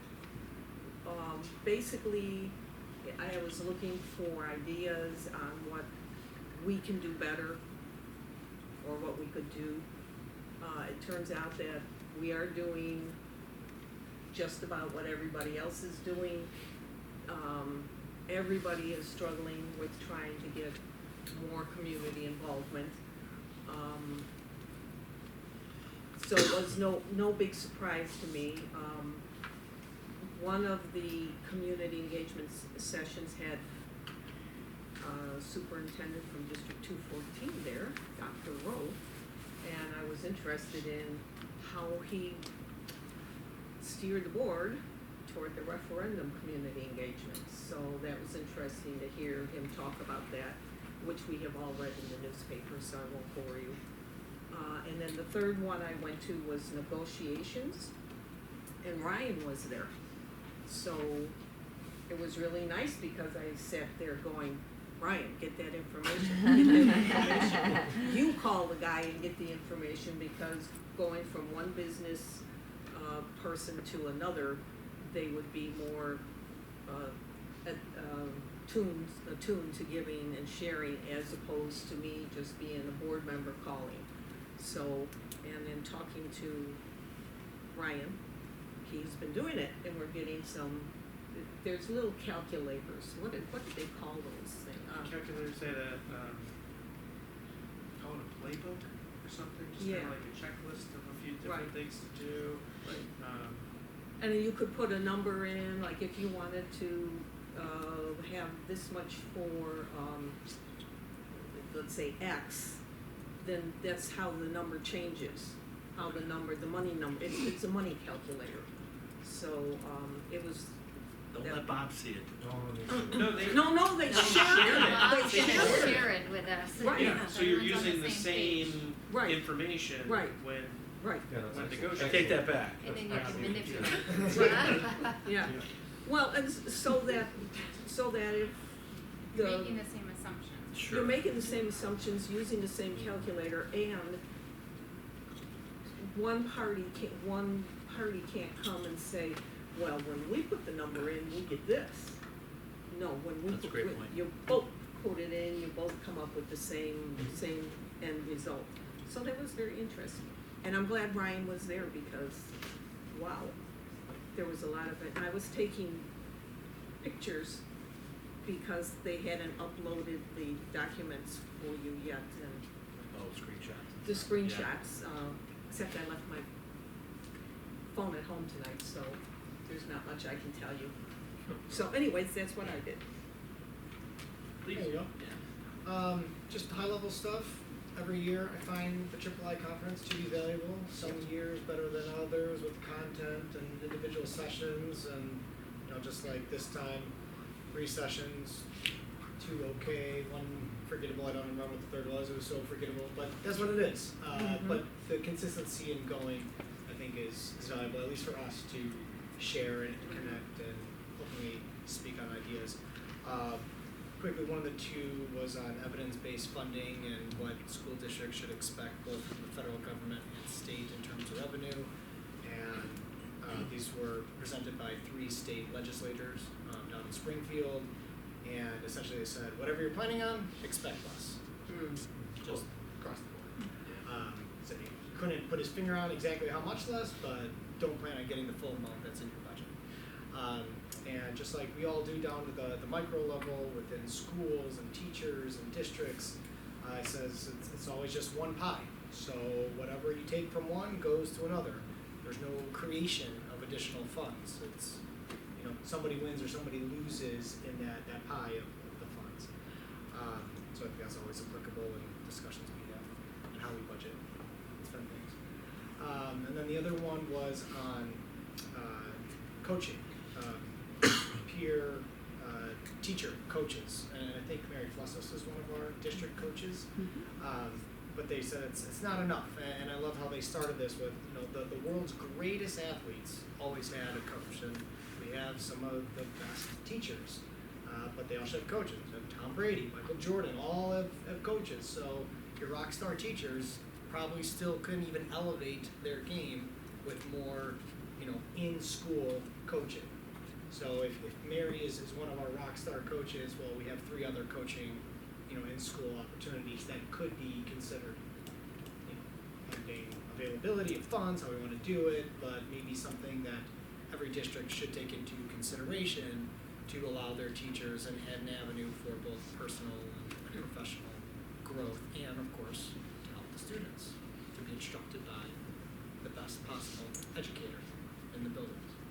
So those are my quick takeaways. Thank you. It's good. Thanks for sending this. Anybody else? Yeah, I would like to, if possible. Sure. Well, first, definitely thank you to the Steel Drum Band, and then also for all of the support on loading and loading the truck from our fearless leader here. That was amazing. And then I really enjoyed the speaker, Damon West, with the coffee bean analogy and conversation. And I actually used that frequently over the last week and a half, referring to it. And that number is his real number. So he gave everybody in the audience his phone number. That was real. I called it for a purpose, but I was really like, I'm going to see if this is real. But that being said, just that whole uplifting conversation, I think, was extremely helpful. I do love the opportunity to be able to have adult conversation and it to be impactful and then reflect back in what we do on a daily basis.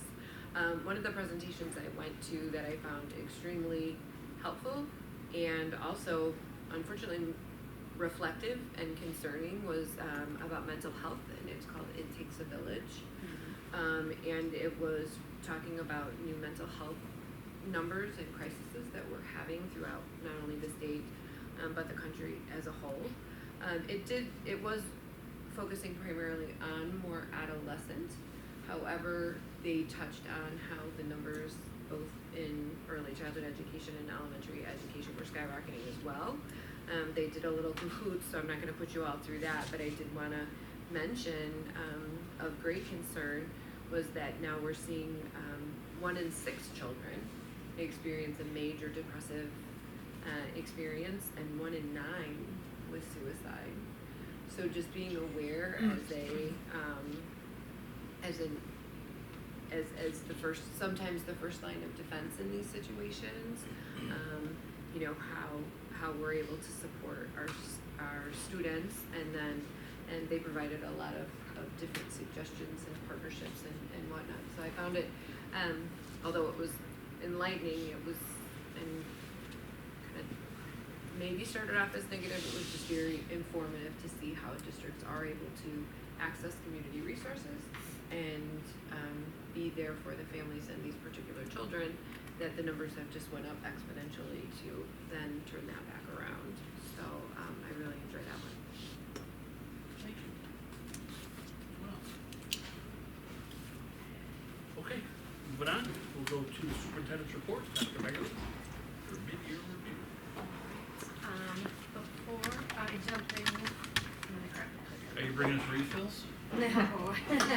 I'm just gonna grab a clicker. Before I jump into my mid-year review, I did, just wanted to give you guys a little bit of information on the school calendar. The last few years, we have brought it for information in December so that we can get it approved pretty early for families to plan for the following school year, travel, etc. And so, with negotiations, we're a little bit delayed, but the TLC, who is the group that meets to develop the calendar, met yesterday after school, and so you guys will see a draft. I will share it with the board as a whole, but I was hoping that you would be ready for action in January. So I just wanted to give you just a snippet of what we agreed upon yesterday. So what you're going to see in the calendar is kind of a reset from the construction calendars. So you'll see us moving back the start date slowly.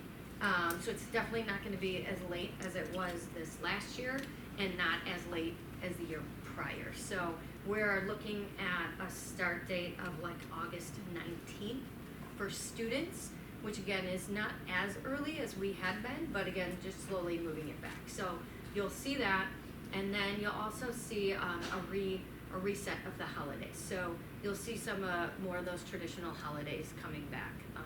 Martin Luther King will be back on the calendar as a day off. Columbus Day will be back on the calendar as a day off. President's Day is always, we've left that in February.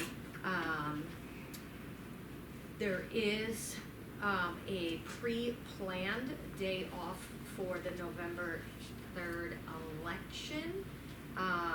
We are not mandated to be out of school, but basically North Cook, ISBE, everyone is recommending that we plan to be off in case Governor Pritzker decides at the last minute that we cannot be in school. So we have pre-planned proactively for that. Both high school districts are also planned to be off on that day, so so instead of making a last minute pivot, we just all agreed to put it in. So so again, you'll see more of a traditional quote unquote normal calendar come to you, but please, after I share that, ask any questions. Just want you to feel comfortable for an action in January. Quick question, you have two yellow dates, Monday, November 2nd, Thursday, April 22nd. Those are conferences built in.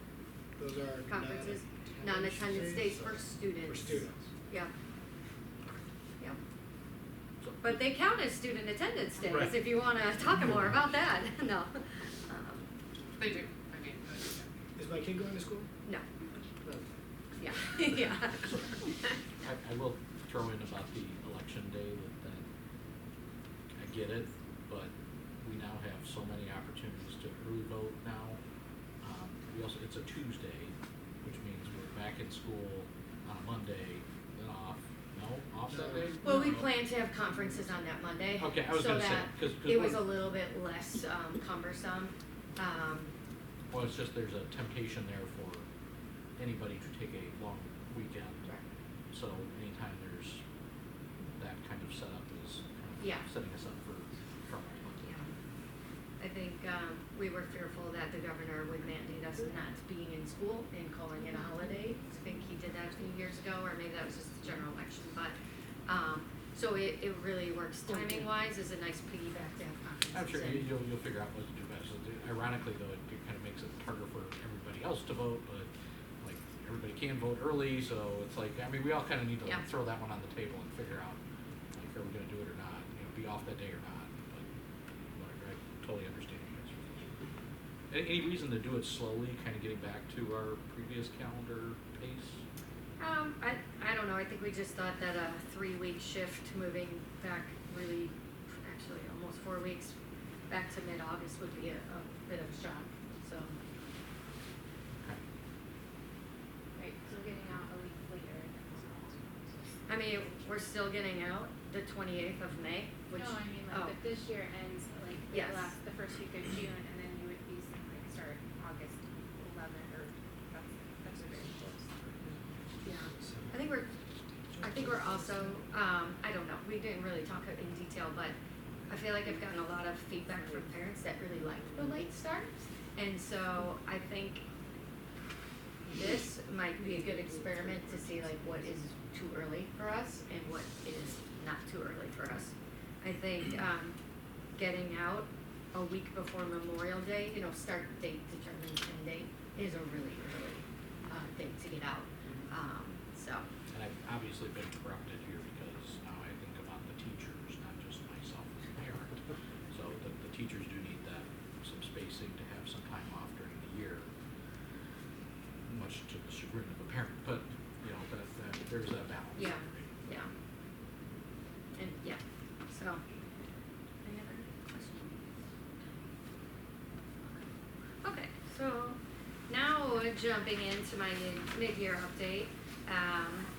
I know that I frequently tell you guys that I welcome feedback anytime, but this is always a good time to pause and reflect and talk about how things are going and give you really an open door for feedback and just mid-year progress. So, a couple of the things I'm referencing are the rubric. So when you do my evaluation, you will look at a rubric with some goal areas and then specific goals. So I have 3 goals, and I'll talk specifically about those, and then 4 different domains and competencies that come from the rubric. As we've seen this already, I love when I see it still from the schools. Core belief for everybody is just having that alignment and making sure that our work is all supporting each other. So you will see that as I go through. Actually, there's a lot of repetition, I feel like, of things that have already been said, either from Karen or even Janine had mentioned something earlier from negotiations that I am going to reference also in my update. So this image, starting at the top, of course I've aligned my goals and competencies with the objectives in our strategic plan. So you'll notice that business and finance appears twice, once in the collaboration domain and again in systems and communication. So there are 2 different competencies that for me fall under 2 separate pieces of the strategic objectives, so I'm going to talk to them separately. So in terms of collaboration, this is probably the biggest area that I'll talk most about, partly because I believe so much in it, but I feel like it's the core to a lot of the work that we do and that I do in the district. So the one focus area under business and finance is budget development and maintenance. And so clearly, much of that is Ryan's job and his responsibility, but this is where this collaboration for me comes in. Each spring, we meet with administrators, we review their building budgets, we review their requests, and we do that as a team. So one of my most significant roles in that process is really working with Ryan on reoccurring costs or large new costs. Now, reoccurring costs are those that are gonna compound each year and that we'll see coming back every year. And so staffing is probably the best primary example of this reoccurring cost.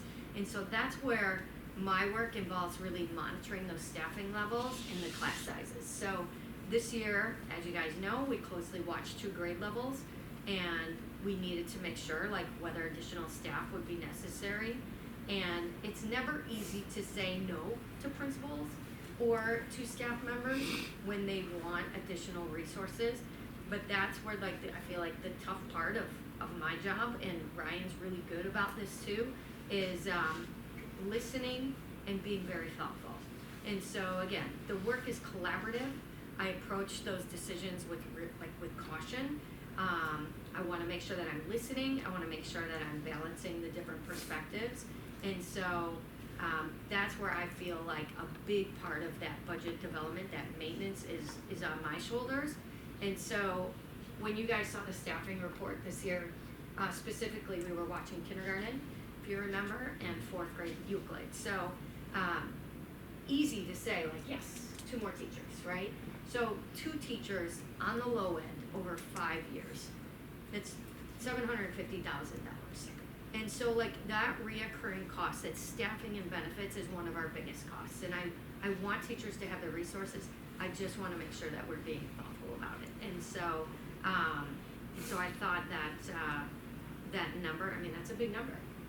And so that's kind of where my oversight with the budget development and maintenance comes in. Looking at goal number 3, I'm sorry, that's 3 first and not number 1, but that's the number in order on my contract, is contract negotiations. So in my goal, I have some key outcomes. So one is wrapping it up by May, and I hope that it's done before that, but that was one of my outcomes. Supporting a process that is grounded in shared interests, mutual respect, and obviously being legal compliance. Additional expectations really include aligning our interests with the district's long-term and short-term goals, and making sure that I've gathered stakeholder input prior to negotiations starting. And then operating within the district's budget to make sure that we have long-term financial stability. And so those are the pieces that are in my contract. I have quite a few different different quantitative and qualitative factors. So qualitatively, I would say that, as Janine talked about, the level of discussion, the questions and the dialogue that is happening between and among the teams has been super positive. I think both sides aren't afraid to ask for more detail. They're not afraid to ask tough, just curious questions. And sometimes those can come across as being like, I don't know, like not nice kinds of questions, but the willingness of both sides to explain and to elaborate has been, I think, just very, very good to the process. So that has been one great key outcome. 2, Bob and I have done a lot of work in the background, and so the progress that we have been able to make, sending that information to the teams to preview, and then previewing that with the teams, we've made a ton of progress there. Janine had mentioned the number of TAs is really more like a 25, and some of them, it's okay, like some of them are multifaceted, so there are multiple TAs within a TA. And so making a lot of good progress there. We are creating agendas before every meeting. We are sticking to the agenda, and we're getting through the agenda. Sometimes they seem a little bit too long, like, are we actually gonna get through this? But we have. And so looking ahead, the timelines, like I have timelines in my own mind that I'm keeping, like, in just trying to keep myself on track.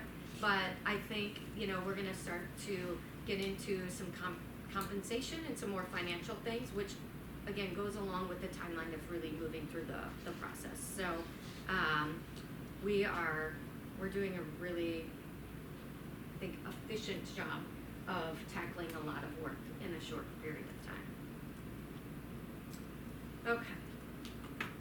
Moving on to community. So those key indicators are really looking at relationship with the board, looking at community relations, and looking at staff relationships. And so, my relationship with the board, like the indicator there is transparency of information and getting you guys information. And so, my relationship, I think, is rooted in open communication and just consistently sharing information. So most often you get that via board meeting or my regular updates. Each year I work at trying to vary the cabinet presentation, so you're not just getting the same thing every year. I want you all to have a clear understanding of our progress and our priorities, and so I hope that working with the buildings in their presentations is telling that story for you.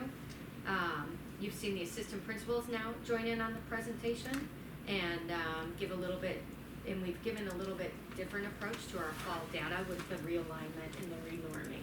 And again, just trying to build that understanding as we move through the school year. In terms of community relations, I feel like we're working to expand our outreach, taking brewing with the board on the road in the community, our first one being at the Mount Prospect Library. I feel like we have had good connections through the strategic planning process with community members responding to the survey, community members wanting to partake in the focus group. So that has been very promising.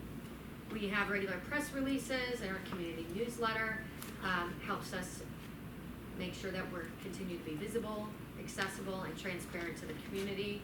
We've tried to continue to refresh the buildings and make sure our branding is on point with the mascots on the outside of the buildings.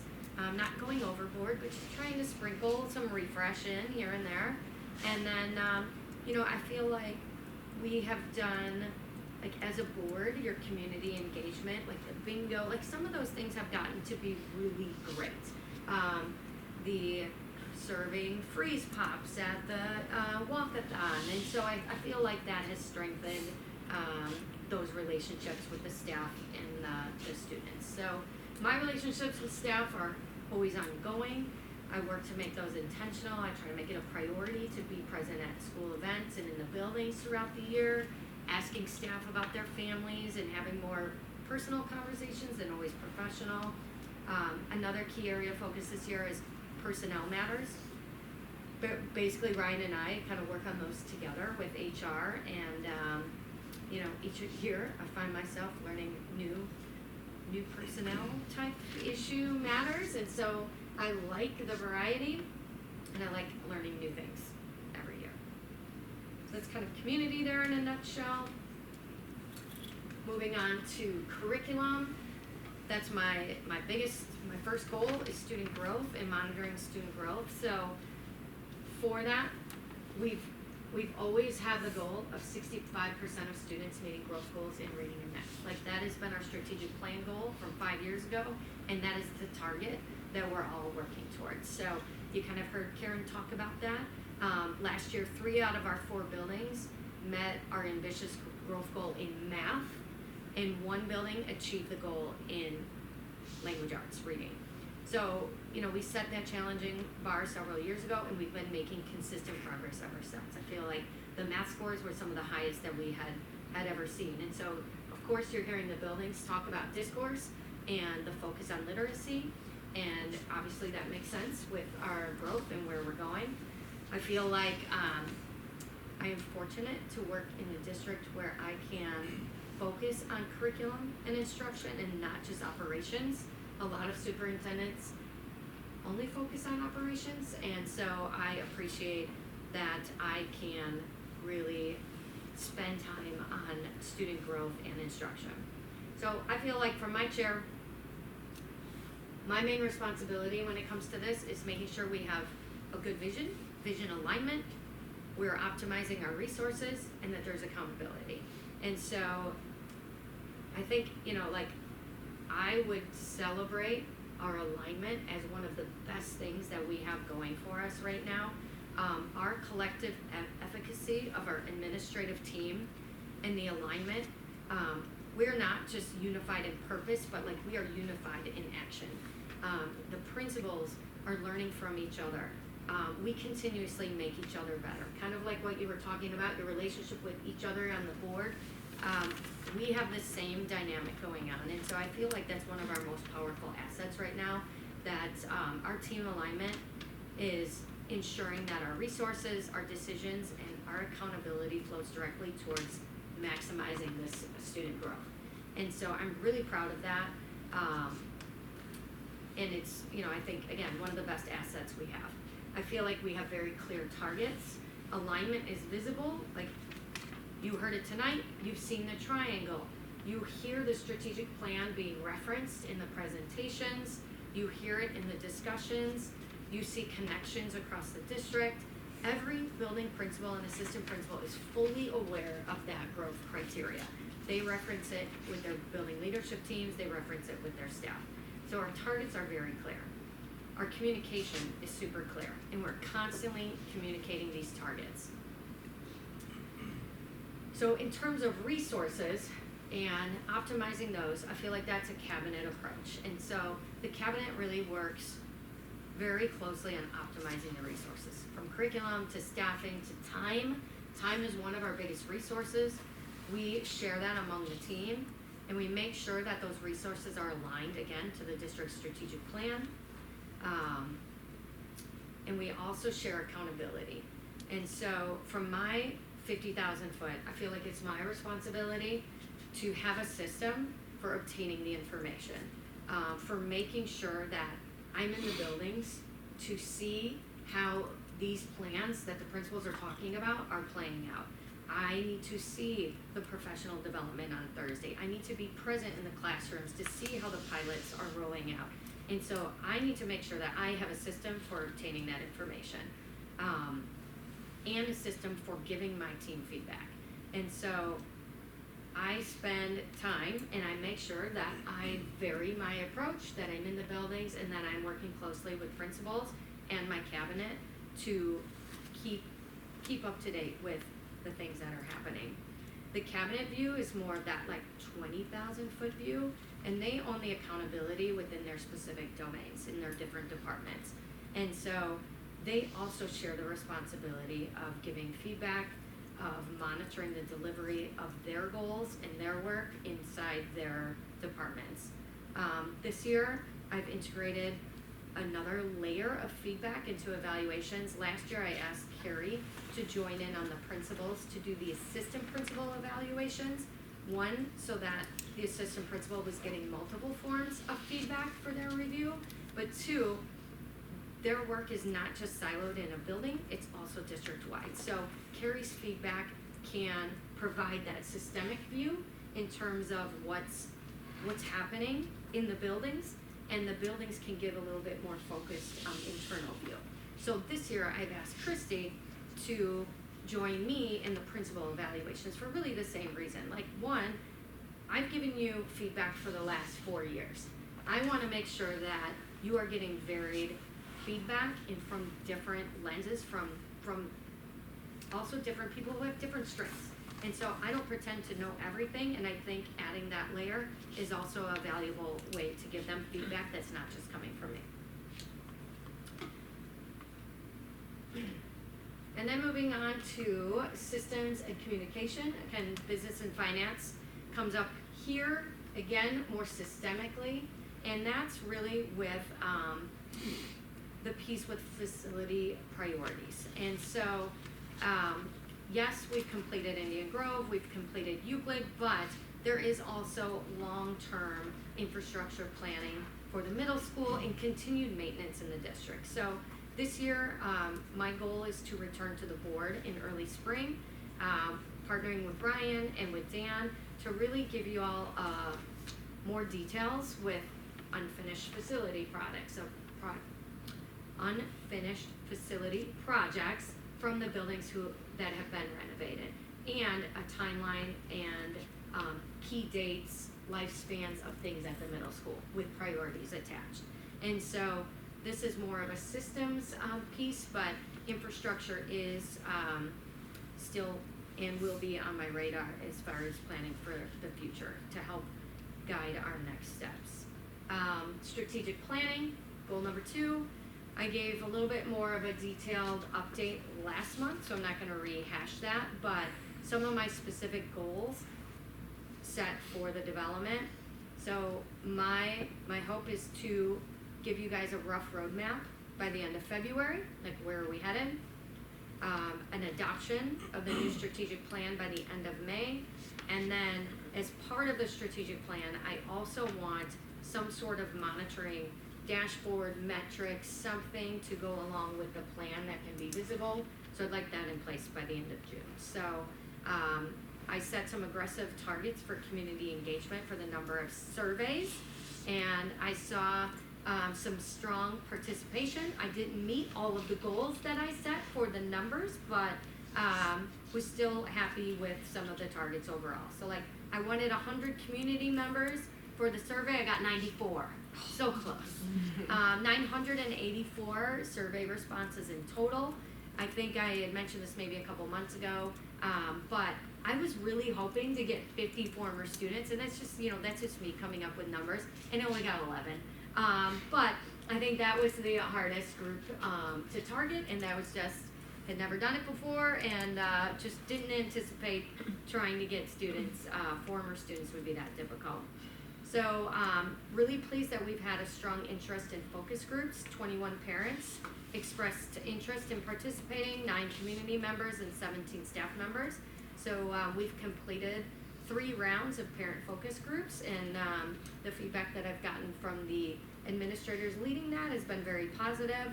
And then 1 round of staff focus groups so far, which is being facilitated by a third party partner, so that there's not an administrator facilitating those, that they can feel like they can speak freely and openly without any repercussions. So I'm excited to continue through that piece of it.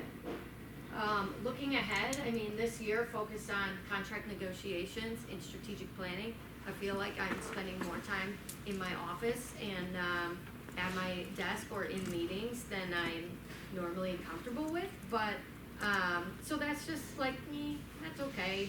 I do, the best part of my days are being out with the kids and being in the buildings and being with staff. But I know like these are 2 big projects, obviously, that I'm taking on and have taken on for the first time. Like I have not done contract negotiations here, so I didn't know what to expect as the year went on, or when the year started. And I knew that I didn't want to invest in a third party to do our strategic planning. I knew I wanted to do that myself, and I'm happy that myself and the admin team have taken it on, because I feel like we have really learned a lot through the process. But it does, takes more desk time than I'd like. So that's just kind of where things are at. Thank you, and I, specifically added some thank yous, again, for my admin team and those facilitating the focus groups, the surveys, the student surveys, the board members that have been a part of the negotiations, the strategic planning. Again, like it's just more, and things are busy. So thank you to you guys for devoting the additional time to connecting with the community, to working through negotiations. I think the efforts are moving the needle. I feel like we're making really good progress in all of the areas. And again, then thank you to Stephanie. A lot of strategic planning posts and postcards and posters and QR codes. Just a lot of things that are in addition to everything else. Sorry, a lot of talking. I will pause. Any questions? Feedback, comments? Thank you. I think this is great. I know we have to do the review soon, right? Yeah, a couple months. It's due in March, which is almost February past. Don't say such thing. That's how I feel though. So it was good to have this review, and like as we're writing and reminders, I know you always give great evidence too in the portal. So yeah, my question was just what is the timeline for the review, and like I don't have to know now, but I think in the past you sent out some dates because we have to have a separate meeting, and I just want to make sure that I have it on my calendar. Yeah, I believe usually you guys have met as another meeting in February. Last year I looked, it was like February 18th, which I know it just doesn't feel that far away to me. So Okay, just we can work on getting that, starting starting to coordinate that, for sure.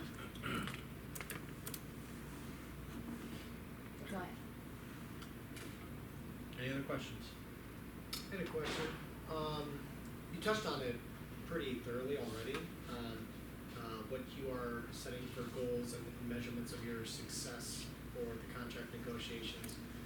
But is that gonna be clearly outlined for us in the review so we can know ahead of time and identify, like, yes, from our interpretation, this was successful based on what you defined for yourself? Yeah, I mean, in the goal, it outlines mutual respect and legal compliance and just a process that's grounded in that.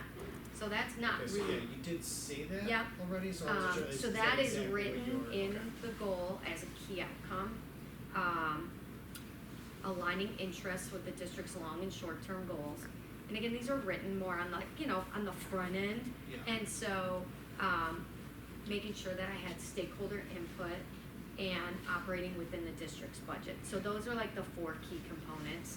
Now that I'm into it, I feel like I've got a little bit better data. So like, in terms of this process grounded in trust, I mean, I talked a little bit about just being able to ask questions, deeper questions. So I feel like that is an outcome of that. But when we agree or TA something, I feel like it has gone like one session and then we're back at it and we're making a decision on it. So we are either saying like, hey, we're tabling this, or we're making a decision, or we're coming with a counter proposal. So like that progress, every meeting is a little bit of data. I mean, so I will add some of that evidence to my Yeah, well, I think portfolio that's a good way upload, to but propose success. It's not, you have to keep coming back to the same topic over and over. yeah, Able to advance. yeah, for sure. Otherwise, we'd still be Yeah. rolling and, Spinning the wheel. yeah. And I think, like the piece I referenced about just Bob and I doing some of the background work, I mean, we're just stabbing at language, and the team has felt like they can edit that in front of everybody. And it's like, great, thank you for providing additional feedback. And then they trust, they're good with us doing that. So I feel like there's some good pieces of evidence. Good. So I'll include some of that.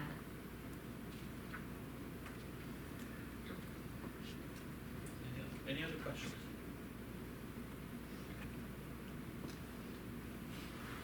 I just want to comment on, you spoke a lot about alignment, and when I was first appointed to the board 9-ish years ago, it seemed like we had 4, well, only 3 at the time, silos, and they were schools, and somehow we made it a district. And that's my expectations to get more aligned and to have more collaboration. You've blown my expectations out of the water, and I can't thank you enough for it. And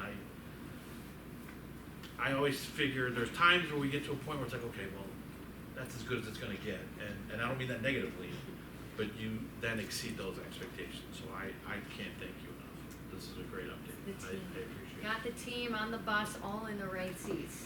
Like, we're all driving and going in the same No doubt. direction. I Thank think you. what you're saying, Bill, is we gotta figure out a way to move the goalposts on her. Could be, absolutely. I like a good game. I don't think she'd be afraid of it, Yeah. which I like too. Anybody else? Okay, thank you so much. Next up, our communications to the board. We did not receive any emails, so we'll move on from that. Next up is future topics. Does anyone have any topics for us to consider? All right, here. Okay, well, nobody's saying anything, so Okay. I guess I'll throw it out there. I was wondering, if anyone would want to take a stab at the pros and the cons of posting a signs on all of our properties, that is similar to the District 21 sign that says, ICE cannot use our property for their staging areas and stuff like that. So I sent a picture to everybody of what I'd seen on District 21 property, and I'm curious if anyone would like to talk about that, not tonight. Tonight is just yes or no, you would like to look into it and direct the administration to get the pros and the cons of doing something like that. Okay, let's take a straw poll, just go, we can go down the board, or anyone can jump in on their own. I'm obviously for it. Okay, I would be for it too. And also, the governor passed a law today, HB 1312, that I perused. I can't tell if it applies to school districts or Well, that would be something that college to state schools, but I think kind of wrapped into that would be looking into that as well. Mhm. So I would support both of those. anybody else? Yes, yes. We're looking into it. Yeah, I mean, yeah, I'm fine looking into it. I'm like, I would also like to know more about I was reading about the bill that Pritzker passed, or well, signed. So that's So, yeah. more than the 4 that's needed. So our direction to the administration is just to balance that statement against what the bill was today that was signed, or what? That would be part of it, and then what would we, if the bill has nothing to do with that, then what are the pros and cons of us heading down that path? And how did 21 do it? Okay. Do you have questions or any direction? That's fair. Okay. Just to comment on the 1312, that primarily came from the incident that happened at an early learning facility. So it was dealing more, and again, I'm not the full expert on it, but where 1312 was going was for social services, community agencies such as early childhood agencies, and their ability to provide personal information and how they now have to collect information differently. So I don't know, again, it doesn't necessarily affect the school district response to ICE. This was more for community-based social services, early childhood education, those types of things. But leaning on it for some kind of guidance might be helpful as well. It does kind of set a new precedent in the state. Well, again, and I'm not an expert on the bill is extremely extensive. Just what was discussed as far as its ability to be enforced was still in question from both operating as an independent agency and federal precedents over state precedents. So just, again, looking at it from the standpoint of how it can apply to us would be, a great, that's quite an endeavor. The bill's quite lengthy, so, yes. And written by attorneys. Yeah. Sure. Okay, any other topics to discuss? Okay. This being our last school board meeting of the calendar year, just want to wish everyone a Merry Christmas, Happy Kwanzaa, Happy Hanukkah, whatever it is you celebrate. I hope everybody has Festivus. I hope everybody has a chance to spend some quality time with family, unplug, take a breather, and get ready for 2026. So, And ask what scars we have. no, not on camera. So with that, let me entertain a motion in a second to adjourn at 9:14. So, Second? Friedland and Bianchini. Out. Bronston, Yes. Pfister, Yes. Bianchini, Yes. Grimpy, Yes. Mardo, Yes. Friedland, yes, and Johnson. Yes. Thumbs us out. We are adjourned. Great, thank you.